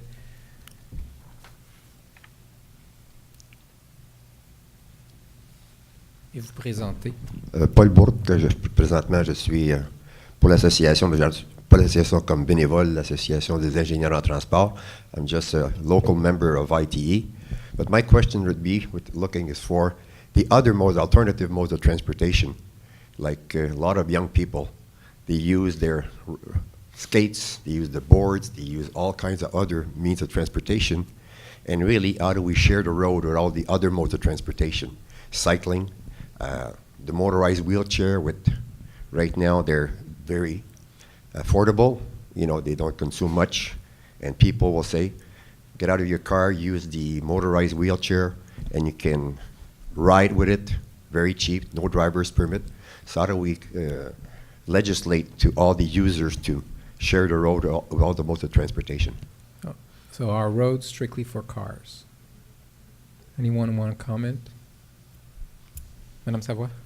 Peut-être juste dire que je pense que non, c'est pour répondre à votre question, c'est pas seulement pour les autos, c'est ce qu'on voit de plus en plus. Je pense que les administrations commencent aussi à mettre en place ce qu'on appelle des codes de la rue, où je pense que ça va prendre un mélange d'intentions législatives et des réformes de codes de sécurité routière comme on est en train de le faire, mais aussi un partage des valeurs de la rue. Là. C'est une question de comportement. Le gouvernement ne peut pas encadrer tous les comportements de tout le monde, mais je pense que de plus en plus, c'est ce qu'on appelle le code de la rue, où il va y avoir un partage à toutes sortes de niveaux de la rue. Là. Thank you. OK. Go ahead. Allez-y. Pierre Brochu, ministère des Transports du Québec. Ma question est pour M. Agaré-Béré. Dans votre présentation, il y avait des graphiques où il y avait vraiment une baisse significative du transport ferroviaire entre 1993 et 2014. Alors qu'ici, quand même, le transport ferroviaire se maintient, même est en croissance. Comment on peut expliquer ça dans votre pays? Si j'ai bien compris, vous voulez des explications sur le transport ferroviaire. Le revient du transport? Oui, la part du transport ferroviaire a baissé de façon significative entre 1993 et 2014. 2012. Bon, ce que j'avais dit, c'est que, enfin, il y avait le transport par rail pour le commerce entre nos deux pays, c'était diminué par rail de 42% à 28% entre 1995 et 2012. Et l'explication, je ne connais pas, je crois qu'il y a eu une croissance du commerce et que les plus responsifs des moyens de transport, c'est le transport par route. Et c'est celui qui répond plus vitement aux demandes, à la demande du commerce. Donc, je crois que c'est la première raison. Et puis, il faut quand même de faire des politiques un peu volontaires, volontaristes, de trouver les moyens, l'équipement roulant, et locomotive, etc., qu'il faut pour que le rail puisse prendre une partie plus importante du commerce. Et sinon, viser au transport par maritime, disons. Parce que là, c'est vrai que c'est pas les moyens ni les moins chers, ni les moins soutenables des options qu'il y a pour le commerce entre nos deux pays.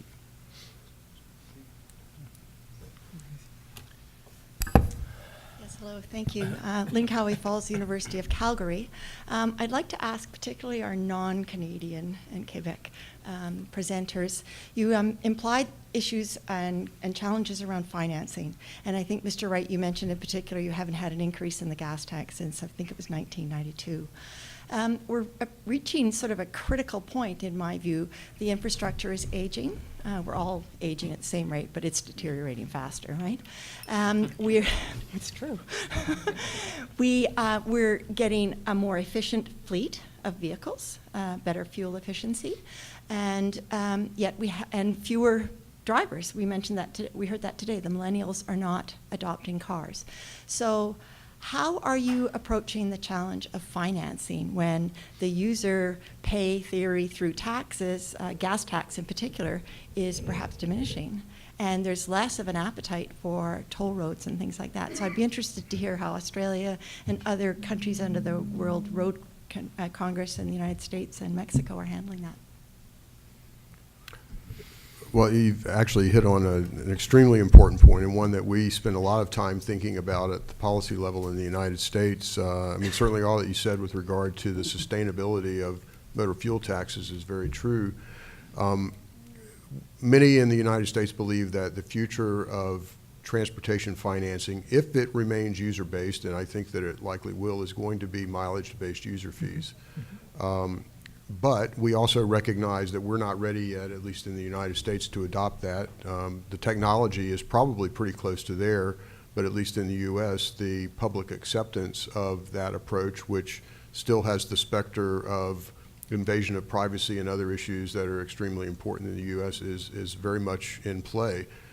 So what we have been doing is a lot of experimentation and demonstrations, and in fact we have one state, Oregon, that is actually in live use of mileage-based user fees. And really, in many ways, they have a lot of the same characteristics as tolls, but I do think that we are eventually going to get there, and that the American public is going to be accepting of it as a substitution for, or maybe even as a supplement to, traditional user-based taxes like gasoline taxes. I would add that this is not, this question is clearly far from being solved in most countries in the world. I think that in general what we see is that many countries still rely on budgetary sources, public sources, complemented with some either user-based revenues coming from gasoline taxes, or in some cases tolls that help to finance specific facilities on a project-by-project basis. I think that as technology evolves, and there are some experiments going on in some European countries, for example, in Germany and Austria, they already have some mileage-based tolling charges without, let's say, having the toll booths. It's all technology-based, but still, I think we are in the infancy of these systems. However, the problem is there. I think in many countries there is a clear shortfall of funds for transportation, not only for new works, but even for maintenance and for taking care of existing facilities. And this is clearly an area where more discussion is needed, and I think as technology comes along, we will see more and more creative approaches that will nevertheless have to be accepted socially and politically before actually being able to go forward. And I think I mentioned that we were grappling with this, but I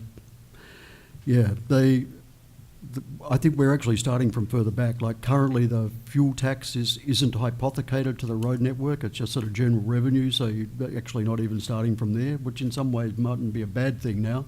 We used to think the US gas tax was great, but now, you know, all that stuff about what you were saying, but mileage is reducing. New Zealand's had a mass distance location based charging system for like 10 years. And Australia's been trying to introduce one. I think the New Zealand one's reasonably unsophisticated, but we did a whole lot of work on that, not Austroads, but it was done sort of led by the national government, and was never got to a stage of being adopted politically earlier this year. So they didn't sort of, it was actually a very euphemistic statement that said we've made a lot of progress and we're devolving this to the states, which was a sort of polite way of saying, if this is really difficult and we've given up and we're leaving it to the states to try and work it out. I think it is a really big challenge, but that's only the heavy vehicle fleet. In New South Wales, they've just done a review of the major source of revenue was registration charges, which seem to be sort of like the opposite sort of like economic incentive of what you want. Like it encourages people to use their vehicle more. So they've actually done a discussion paper saying, well, if you don't use your vehicle much, you should have a low registration charge. If you use your vehicle a lot, you should have a higher registration charge. That does seem like a smart thing to do. If I may ask a question, we're having here in the Montreal region a third debate about user pays. We have a bridge with a new toll. We have another bridge, a highway with a toll, and now the federal government is insisting on having a toll on a new bridge. And even the minister said today perhaps on all bridges there should be tolls. Now, the thing is the truck drivers say, can we have one transpounder? Can we have just one way of paying for every bridge that we cross and every road that we use? I'm wondering, in your countries, is that solved? And if not, who should be solving that issue? To make sure that it's simple. In Australia, they've solved that like with a back office solution, so that there's I think there's now 3 transponders that'll work, and they just exchange data. And they'll work in the cities with major toll networks would be Brisbane, Sydney and Melbourne, and the same transponder will work in each one.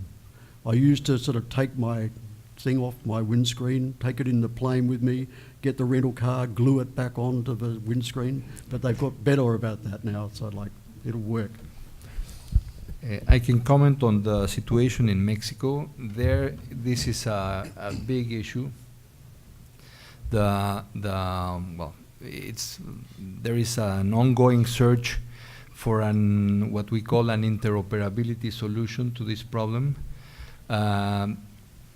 But it's difficult because, well, it's mostly not only a technology based, but also it has a lot of social and regulatory implications, also some cost implications.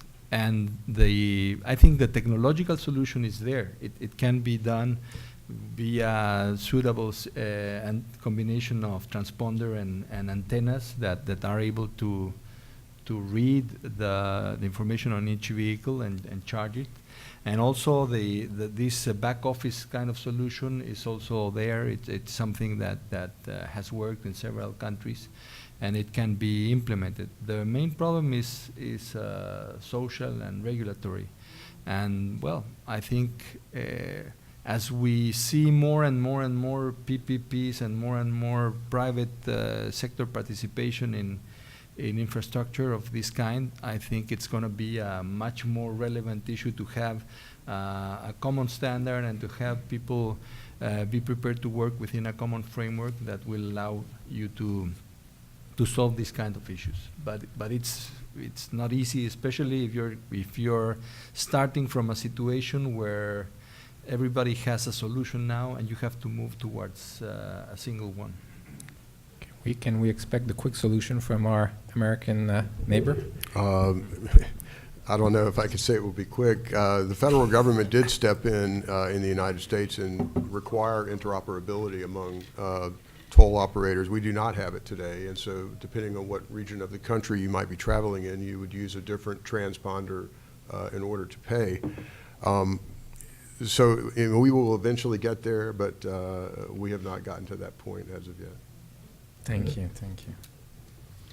I'll give you another sort of interesting dimension to this. Like in Australia, if there's 3 providers, when they do the interoperable, like the back office stuff, they actually pay each other a commission. So if you're driving on like someone else's road, but you're collecting the toll for them with your tag, they pay you a commission for collecting money. If I was running the state road agency, I'd give everyone a tag for free, like they currently charge people. Just give everyone one for free, one of yours, and you collect money from all these, a percentage of all the tolls that are collected on all the other parts of the network that you don't control. I mean, it just seems like a really easy commercial solution. You know, if I could add a thought with regard to Oregon, the state that I was mentioning, who is using mileage-based user fees, they actually set up a system in which they did not mandate a particular payment source. They actually opened up to the private sector the opportunity to say, I have a technology that will work. Those were certified by the state, and then users in the state had a choice of which of those technologies they would use. So some people are actually using smartphones in order to certify their mileage. And I think something along those lines may eventually be the solution, especially as this evolution from tolling to mileage-based user fees takes place. Thank you very much. I think that concludes our session. So maybe if we can applaud the speakers.